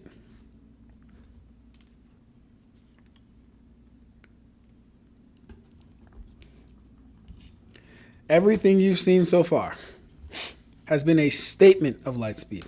Which is why I always say the data book is self-referencing. Or I'm sorry, Lightspeed Naruto is only referenced in the data book, which makes the source in question itself. Get me something outside the series, and then we can like talk about that. I'm sorry, outside the data book, not the series. Why would I want something outside the series? Give me something outside the data book, and then we can actually like discuss that. But just like that video that I think who did it? I think Ig did it. Igno did it. Fodder Simura is our light speed. Fodder Anbu is light speed. Haku's light speed. Waterfang Bold is light speed. Kirin is light speed. Mifune slash is like it's so very bad. Single light speed stroke with a flying slash. The attack name quite literally translating to beam of light, with other samurai also replicating the attack. A more contentious statement though that I've seen tons of debate sparked on is the And then this guy can almost go light speed. He's not even light speed. He can almost go light speed. fourth Raikage, Unruly A, actually approaching the speed of light via his lariat. Out of all the translation, this one is kind of the weirdest one, since the translation does come out to while dashing forward at light-like speed, which most people would probably interpret as a simile rather than just this object fact or to be taken hyper literally. It's just somewhat odd, since usually when using similes in natural Japanese, you would do so by speaking with the word mitai, it looks like, or writing the word uni, with the kanji being used here being gotaki. So it is a little iffy, I can't lie. The way I generally interpret it is that the Raikage is moving so fast, he is comparable to the speed of light around whoever he's fighting.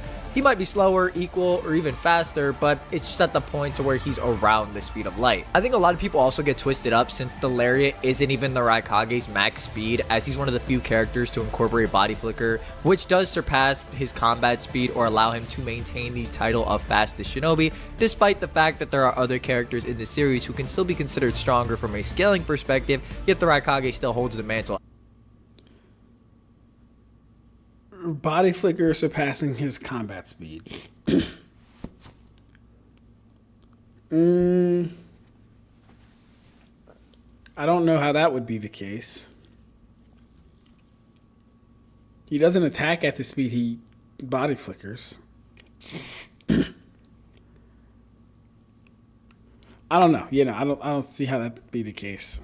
As the fastest. Going off the idea that this is a usable feat and the Raikage does use body flicker in the sense that he kind of puts himself in a linear moving punch, characters who would be able to react to his faster than lariat movements would have these light speed reactions, which shouldn't be outside the norm and actually fits really well when you consider the fact that Joni Minato not only reacts to the Raikage's max speed but also has an SOL statement to him, with Naruto being directly compared to Joni Minato in the context of the scene, him versus the Raikage, also reacting to a punch faster than the Raikage's lariat. It kind of just works together and you do get this idea that, okay, characters of this tier kind of do approach this level of speed. So even if the light speed Raikage stuff can be a little iffy, I do think it generally works. So we've established that it kind of takes these mid Shippuden characters or these higher end mid Shippuden characters to kind of reach this level, at least in combat, with characters potentially having these light speed reactions earlier on. One of the bigger points though that I see people use to try and cap out these characters in speed is Madara's Sage Art Storm release Light Fang. Noted to be a beam of light to bisect the enemy, it is noted to cut all things with the speed of light. I think a lot of people harp on this statement being noted to be light speed, but never consider how the attack itself is insanely strong, and Madara is mainly using it in this scenario for its strength. Not only does the databook imply that it has crazy AP, but we actually see it directly severs Naruto's TSO staff that previously tanked Madara's Yin release Lightning Dispatch, with the same TSO being extremely powerful, as not only are they able to stab Madara's Limbo clone itself, but also bruise it. My ordering was way off there. I don't know why I said bruising after like puncturing 6 Pat's Madara. Like bruising Madara was a more impressive feat. Just roll with it. I'm sorry, guys. So the other night, my family was deciding what to watch on Apple. Boy, oh boy. Karibo, what information is being overlooked? It's all the same exact argument people have used for years, and no counters is being presented. Another ad? That's crazy. I was talking about the kitten part. It's so much Saul Goodman like Yap, but heck, even Saul's Yap actually proves something. I don't know if you're being funny with the Saul Goodman stuff, or kind of doing a play on words there. Should have got me.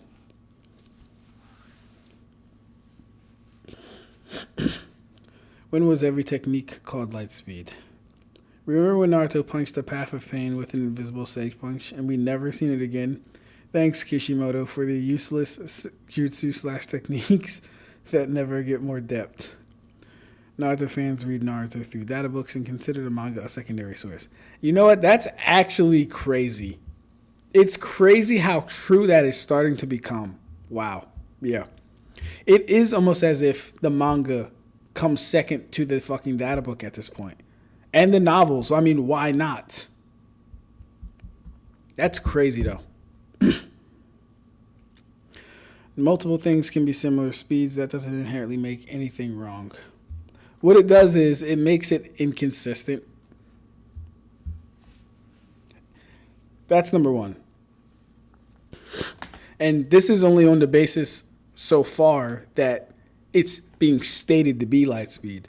We're not even getting into the data book themselves being littered with hyperbole. We're not even getting into that. That's just every technique stated to be light speed. And then like, I have to start almost questioning, okay, is light slower in Naruto than it is in our world if fodders are dodging it and if fodders can produce it and attack with it? And like if they can react to these things, is it slower?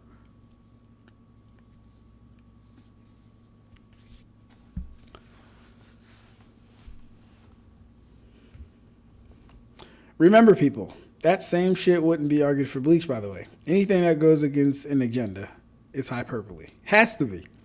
My eyes can see light, so if someone moves faster than my eye, it's definitely FTL plus. I will let your imagination decide aloud. Naruto fans whizzing girls. The data book says I can whiz you at the speed of light, at light speed. A calc would be closer to headcanon than accepting the material with direct information.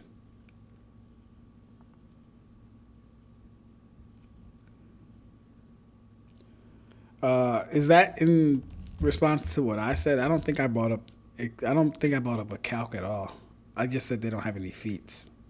This scene is like, it's just a really high AP move that also happened to have this light speed statement attached to it, but the main purpose of this move was to actually just kill Naruto. It's the speed aspect of it isn't the main reason Madara is using it. I think people just need to consider that, and that there are other reasons than speed that Madara is using this move in this specific scene. He shoots it out of his mouth, obviously an attempt to catch Naruto off guard and bisect him. Furthermore, this actually gets into the idea that light-based attacks are automatically light speed or aren't light speed.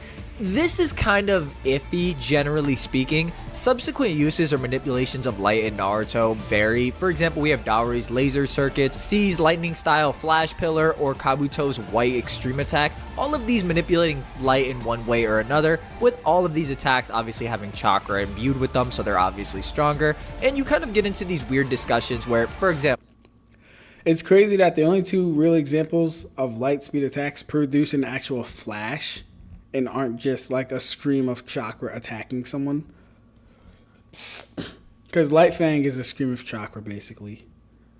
What was the other one?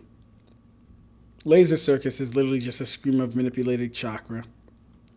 But White Extreme Attack, that doesn't move at light speed. It produces a flash of light. And then C's Flash Pillar expels light from his body, kind of, because I'm still not too sure if him doing that is a genjutsu. Well, no, it really happens because he does it to Madara and the Ten Tails and them, and they all take cover. So yeah. Right? Let's say you use Daoru's laser circuit, which is directly noted to control multiple light rays emitted from the joined hands. Normally, light doesn't bend under certain conditions, which are generally reflection or gravity itself affecting light or bending its path. I'm generally of the opinion it's kind of hard to auto-equate reality to these fictional verses, as to be honest, if we were going by literal definitions, these characters wouldn't be able to move at light speed at all, as normal humans can. However, these are fictional characters who amp themselves with chakra, so I wouldn't go on a limb and say just because light interacts a certain way in our reality, it's just going to auto-react the same way in Naruto, and that certain attacks can't be light speed. It also doesn't mean that they are light speed, but you get what I'm saying. It doesn't just auto-equate. Something I've been negligent about in this video is discussing the state of multipliers or amps that characters obtain through Naruto and strength progressions, to how that directly impacts a lot of this scaling. This is partially due to the fact that there is a lack of definitive stat multipliers in Naruto, making it so saying X form increases this character by this much isn't really a thing. It's usually characters just get chakra amp, which does increase their stats, just not to the same extent or like in a Kaioken-like fashion. Or if they're getting amped all around, it's just they're kind of getting amped up to a vague extent. I do think, however, the 8 inner gates and Might Guy specifically are some of the best avenues if you're going to go down this road. Let's break it down. Functionally, the 8 inner gates formation is a move that allows one to draw out one's maximum power by releasing the limiters placed on it. The release of all 8 limiters results in power tens of times greater than the Gokage, specifically in reference to the 8 gate, with the gates generally, this being remarked in the databook and part 1, saying the following. One's physical abilities that are essentially lying dormant within the body are forcibly withdrawn, augmenting one's faculties several dozens of times over. This is one of those times where I think it's more acceptable or a lot easier to use a multiplier, since it's strictly relating to one's ability to use their body and physically amplifying the user in questions dozens of times over, which can range from 24 to 96 times. So let's say you consider we're a guy who has remarkable feats even in base, whether you say intercepting Haku from his ice mirror, fighting alongside a more mastered variant of KCM Naruto, or moving on par with a variation of Raikiri Kage. Alright, we as a community have to stop saying fighting alongside. That's the dumbest shit I've ever fucking heard. Fighting alongside KCM Naruto. Is he fighting Naruto? Is he fighting Naruto though? And then what? And how fast is Naruto KCM? I already kind of showed you guys the inconsistent scaling of that. Like, we got to stop this whole fighting alongside. He scales them because they're all able to fight together. What the fuck does that even mean, they're able to fight together? If a 5-year-old's in a fight with me and he's helping me out in a fight, the 5-year-old was fighting with Ab-Stract, so he should scale with that. Why? That shit is the most dumb thing I've ever heard. Fighting with. That's so stupid. And then, like, and here's the thing. It's not so bad, but if you're going to do it, give us feats that they did by themselves that would let you know they scale to the person you're trying to say they do. Give us that at least.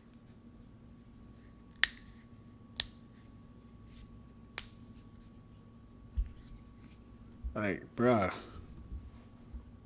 Who is far stronger than the lightning counter feat that he garnered earlier in the series, you can pretty comfortably get these characters to faster than light, since base guy does scale to those SOL characters earlier on. So with guy's 8 gates, he should obviously be faster than light. The exact level, however, is a bit variable depending on a myriad of things, but it's more so these characters operating past a certain speed range. Let's use guy as an example. Let's say because of how guy fights alongside a more mastered variation. Nobody likes a cracked windshield.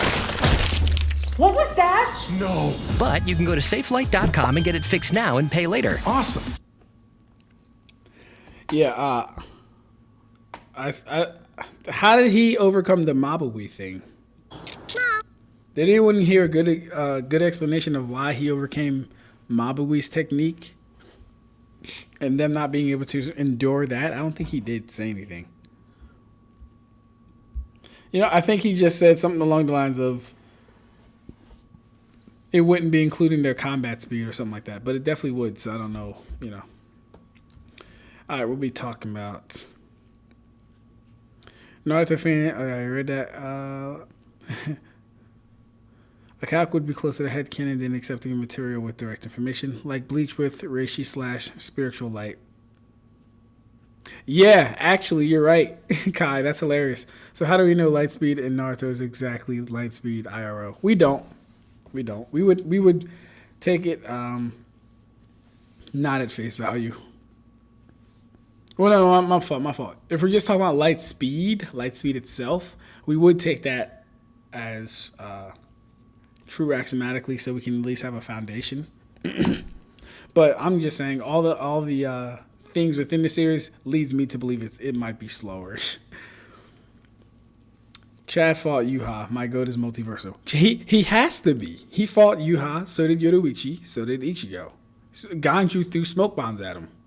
So if we're using that logic of Guy can fight alongside Naruto, then Chad can fight alongside Ichigo. Therefore, he's also Ichigo's level. Sakura equals a Nobara victim for... Oh, yeah, absolutely. Well, probably not, but like, yeah. Sakura destroys Nobara. Not even... Nope, we didn't get an explanation from Mabui. Okay, I didn't think we did. Thank you.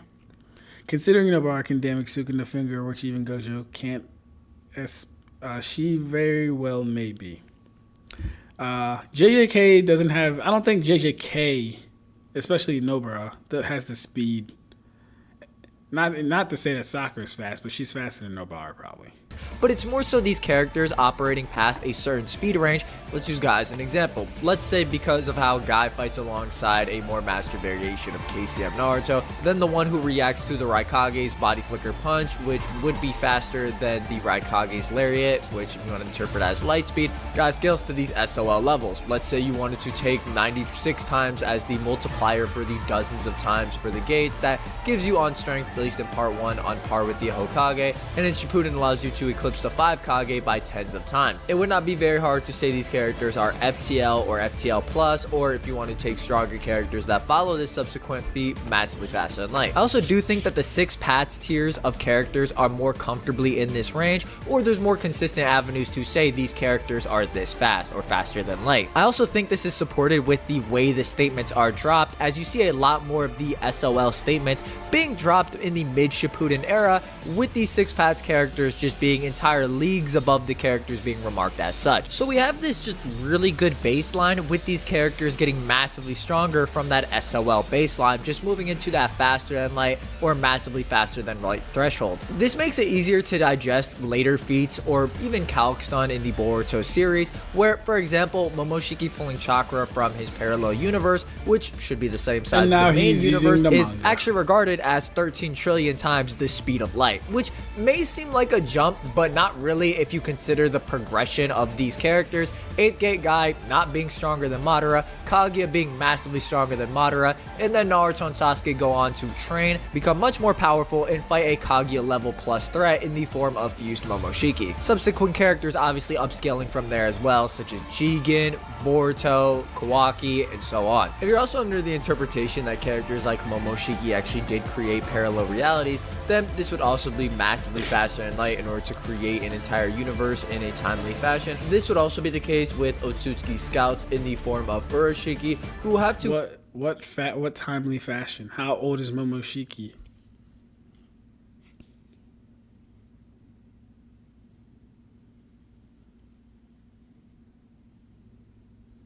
across the foreseeable universe in a semi-timely fashion. And in order to do so, again, they would have to be moving massively faster than light. Although every Otsutsuki clan member doesn't do this, since they do also just travel through dimensions, members like Urashiki are just traveling through the observable universe, or Toneri directly notes has entered their constellation. In order for somebody of Urashiki's caliber to be just crossing constellations, he would obviously just have to be moving massively faster than light. There's no real way you can get about it, and I think with the Otsutsuki lore, it does fit pretty well. I mean, these guys just are aliens. They are moving rapidly throughout outer space. They would have to be moving at these ridiculous speeds. And then this obviously goes back to other characters who I just mentioned previously, either scaling to Urashiki in some form or just outright above. So when you're the chief operating officer, every day can feel like an uphill battle. But with SAP, boy, oh boy, this is hard, man. I'd do anything. Play together forever. there isn't too much debate there. So I think because the baseline is so low, when you start getting these ridiculous power-ups or amps, it really isn't a hot take to just get these characters faster than light or massively faster than light. It's just kind of the avenue can depend and can be a bit vague at times to navigate, just because the stat amps in Naruto aren't giving us direct numbers to work with. Obviously there's numbers like Naruto's chakra being 100 times the likes of Kakashi with the Nine Tails, or being 4 times greater in base, but that's hardly an answer since Naruto isn't as strong as Kakashi when he makes that statement. Obviously chakra control matters, chakra amount isn't everything, so you don't want to just make these blanket statements, and you do want to apply a lot of context to the discussions you're having. So to kind of top it off, I would say that mid-Shippuden era, or characters who kind of scale to these SOL other characters, do kind of enter that light speed threshold, whether in reactions or other categories. Not all of them have to be moving their physical bodies at light speed, some of which are just amping themselves in ways to actually reach that speed.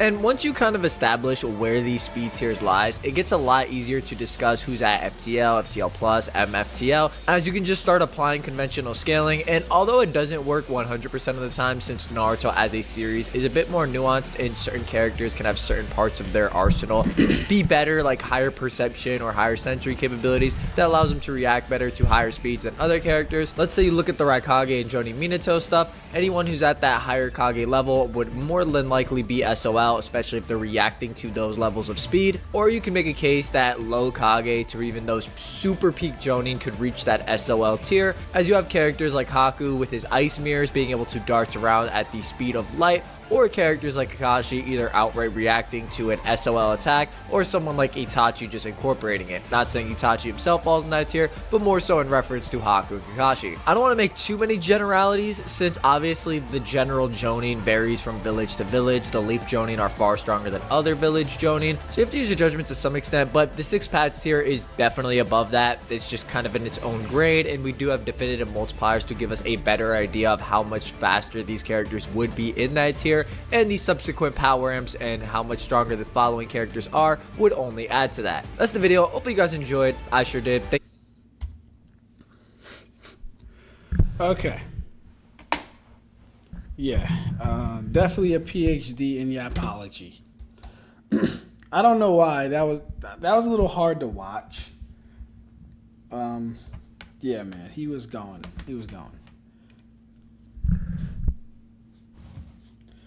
Boy, oh boy. So what did we get from that?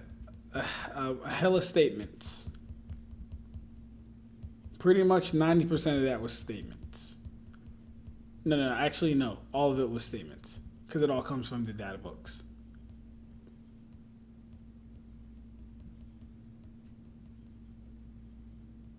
All statements. And then as far as the Otsutsuki, can you show me them traveling from a planet to another planet by like flying? Can you like show me the panel for that?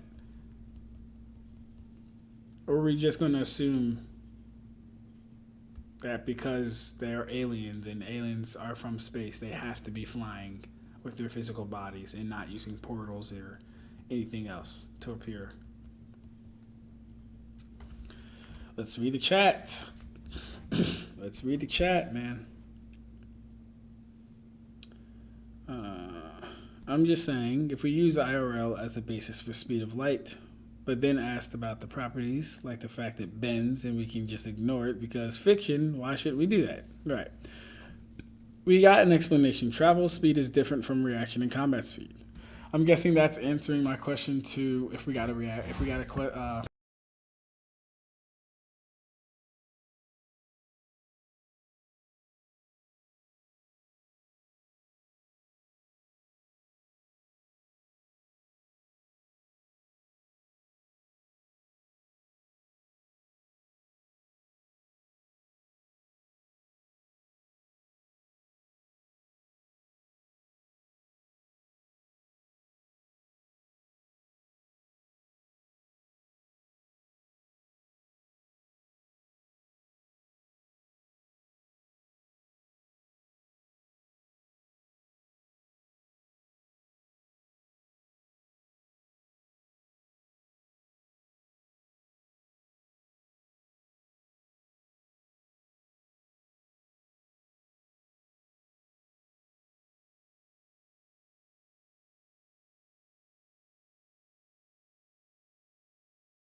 default.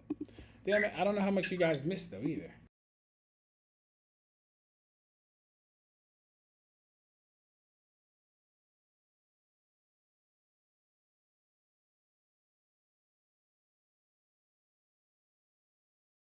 Mistake because I forgot I muted my YouTube. No, you good. It should be good now. I think my cord and my mic cord came undone when I was unplugging my charger to my phone. We should be straight though. Alright, I can hear now your voice. Perfect. All right, thank you, bro. Appreciate you. You're welcome. Yes, sir. All right. Okay. I don't know what you guys didn't hear. So I don't really know where to start. Muted again. No sound. That still doesn't answer why it must be travel instead of portal creation. Unsmart, do you agree that they have bad extrasensory perception? Also, Yo Rev, got some questions about the case so far. Feel free to post on Discord, answered some stuff. Gonna go for Vince Gilligan route right now. Oh, so yeah, Ab-Stract, you muted for some reason. Got you. I need to learn sign language. Zeeb, I learned it in high school. Wanted to learn French, but Guardian wouldn't let me. It's a fun language. Y'all, I'll get back to you, Shinigami. I just woke up. Had a busy day. Ab-Stract, you talking into the void. We can't hear you, Ab-Stract. Last 10 minutes at least. Damn. Ugh. Y'all missed 10 minutes? Alright, right when you stopped the video and started talking, we only heard the void. Ah, damn. Alright, let me try and give you guys everything I said. What I essentially said was, so from that entire video, all we got was statements. We got 99% statements and no actual feats in accordance with those statements. This isn't even factoring in the fact that the data book itself is hyperbolic. I think I also said, I don't even think I trust the data books because given how Kishimoto doesn't even write his own Hindens or light novels for the most part, I don't even think we can trust the data books as a source that he actually wrote himself. That's just my opinion though. No one has to take that. You don't have to believe that. Yeah, that part is just my opinion. You don't have to take that. You don't have to believe that. Yeah, and then I spoke on Mabui's technique, and I addressed Kribo's concern. Kribo said that would only be for like travel speed. It doesn't really have to factor in for combat speed and reaction speed. But here's the thing. If you're doing one thing at light speed, or if you're doing anything at light speed for the time that you're doing it, let's say Minato wants to move 5 meters at light speed. It doesn't matter the distance he's going. It's the fact that he's going at light speed that would be a hindrance or a harm to his body. Right? It would be like he's moving. It would be like the effects of Mabui's technique are taking place on his body if he were actually moving that fast. Which people need special conditions to even move in. That being her technique, right? So, no, it wouldn't matter that we're talking about combat speed because Mabui's techniques, conditions or detriments would still apply. The body's too fast. The transmission rate is too fast for the body to handle. I.e., you can't move at light speed because you'll get hurt. That would still apply for movement speed or combat speed because every action you do is at light speed, so therefore you're still moving under conditions of Mabui's technique, i.e. you can't really move like that. What else did I talk about? I think I read some questions. Yeah, do we have proof of Urashiki and them using portals? Yeah, so the thing is, until we get some manga depictions of them flying to the planet from another planet, they're using portals. Don't know why we even say they're not using portals when we've never seen them not use a portal when they pretty much show up to anywhere they've been with a portal. If they are in fact flying, we would need a distance and we would need a time. We would also need the exact details on how they're flying. Are they using their own bodies? Is there a cube they can travel? I don't know. Just throwing anything out there. Don't know how it works. So there's all that as well. Ref says basically they can't sense chakra unless they're on the planet. It's like 3 minutes. Like they can't sense exact locations when off the planet. Flying Raijin is literally just a reverse summoning jutsu, which makes sense why it doesn't affect his body. Exactly. And the same thing with body flicker. Like I said, body flicker isn't running. It's not traveling necessarily. It is pulling the user. It's more akin to teleportation. It's pulling the person. So you don't even need a sturdy body for that. Rev says, so you agree then? Then everyone faster than Raikage is just that durable. We have seen Urashiki flying. Flying in space. That's what I'm saying. Like, show me them starting to leave their planet and like burst out, and then the author can draw the next panel arriving to the Naruto planet. It's as simple as that if you want to claim that they're traveling from planet to planet in space and not teleporting or not doing any other means. Karibo is really going to sit there and say, then everyone faster than Raikage is just that durable. Literally makes no sense. Literally makes no sense. Mind you, Sasuke is faster than Raikage as he can blitz Jubi Madara. Sasuke doesn't get any boosts in durability. He's still the same durability as when B put a hole in his chest. Nothing's happened since then. Nothing's happened since then except him getting his Mangekyo. Let me get some more water.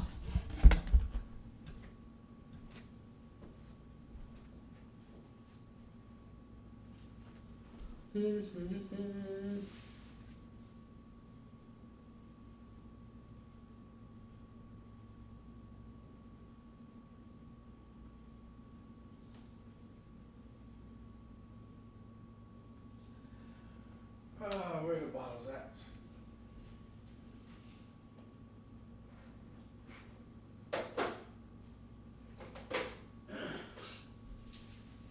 Squabble up. Squabble up.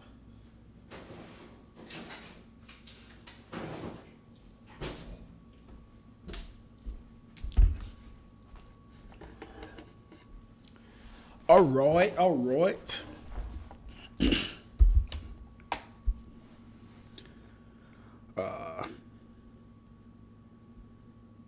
Flying from one galaxy to another, or just flying in general. Iron Man's first suit could fly, but it couldn't survive the vacuum of space.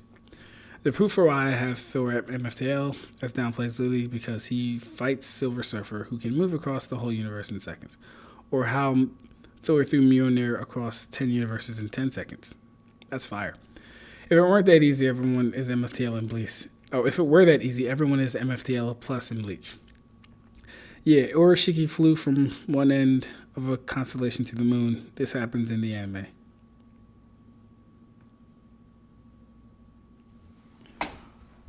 Right, and Karibo believes Urashiki to be canon and stuff like that. Let's see.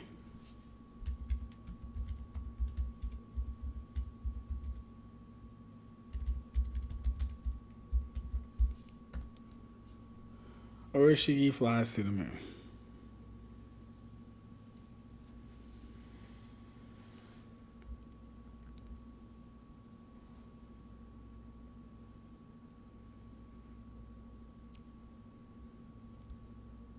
Like, why is Urashiki fighting Toneri?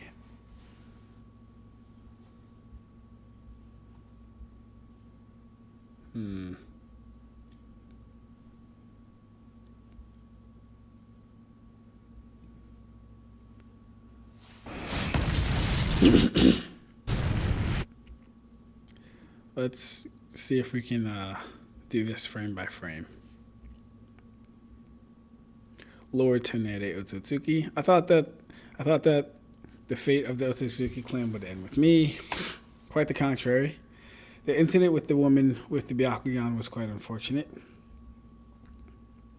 By doing something to that woman's son, you endured such humiliation, and yet you still risk your life for that planet. However, this means that you're betraying the clan. What would you know about the planet? I'm not authorized to kill a member of the clan.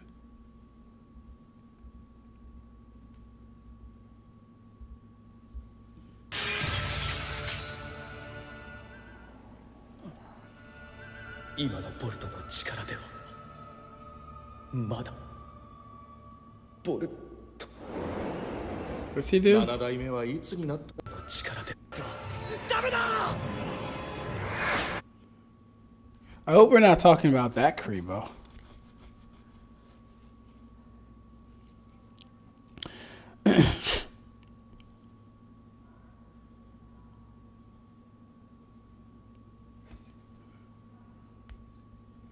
Might guide is screwing his body by going faster than the human body could realistically handle, and dude has one of the best physiques in the Naruto-verse. Yeah, that's crazy. He wasn't even going light speed, and he was breaking down. How do we know he didn't use a portal? Coordinates don't matter, since apparently they can sense across a whole universe, or Itachi can see into the past, present, and future all at once. My whole point is that if these are so-called godlike beings, if these so-called godlike beings can sense chakra from solar systems away, then they can open portals over there. If they can't, then how do they know where to go? And if they can, why would they fly instead of using portals? Not that. Okay, cool. It is logically inconsistent that they know exactly where to go, yet can't portal there. That's a good point. Rev has a very good point.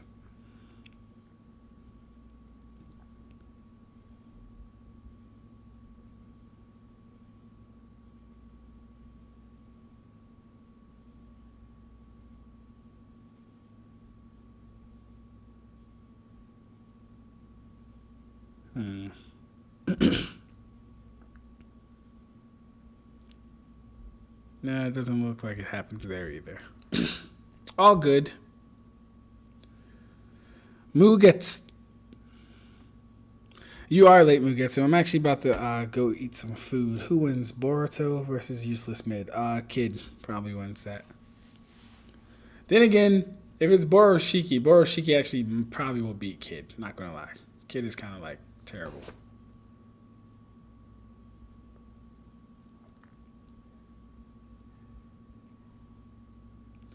It is Captain Useless Mid.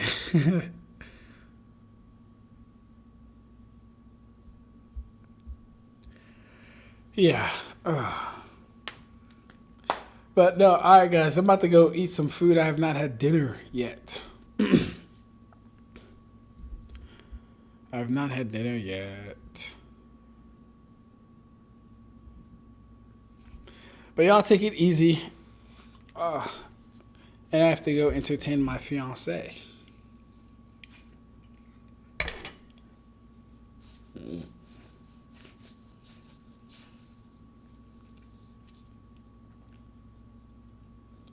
By the way, Ab-Stract, before I sleep, what you think of Mellow's feats? I have not read them yet, Shinigami. I read the first set of stuff you sent me, bro. But then that second set of stuff was right in the middle of my work week. And I just got back from Florida today. And I was pretty much swamped all last week because we were hitting 12-hour shifts, bro. That's why that whole Q&A stream happened, so I could address everything that everyone was sending me. But I didn't address yours, and I didn't address what Michael sent me on Discord either. So, I'll get around to it, though. I just need time, because I feel like I'm always constantly doing something, guys. Like, when you read his fights. Ab-Stract, I think you will realize how much Captain Kidd is downplayed when you read his fights. Do I need to read his fights, though?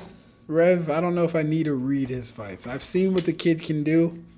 I've seen what he could do. But hey, maybe. Back to you, Shinigami. Yeah. I'll get there eventually. It's just going to take me a minute. Orishiki crash lands on the moon at the beginning of that scene you showed. Okay.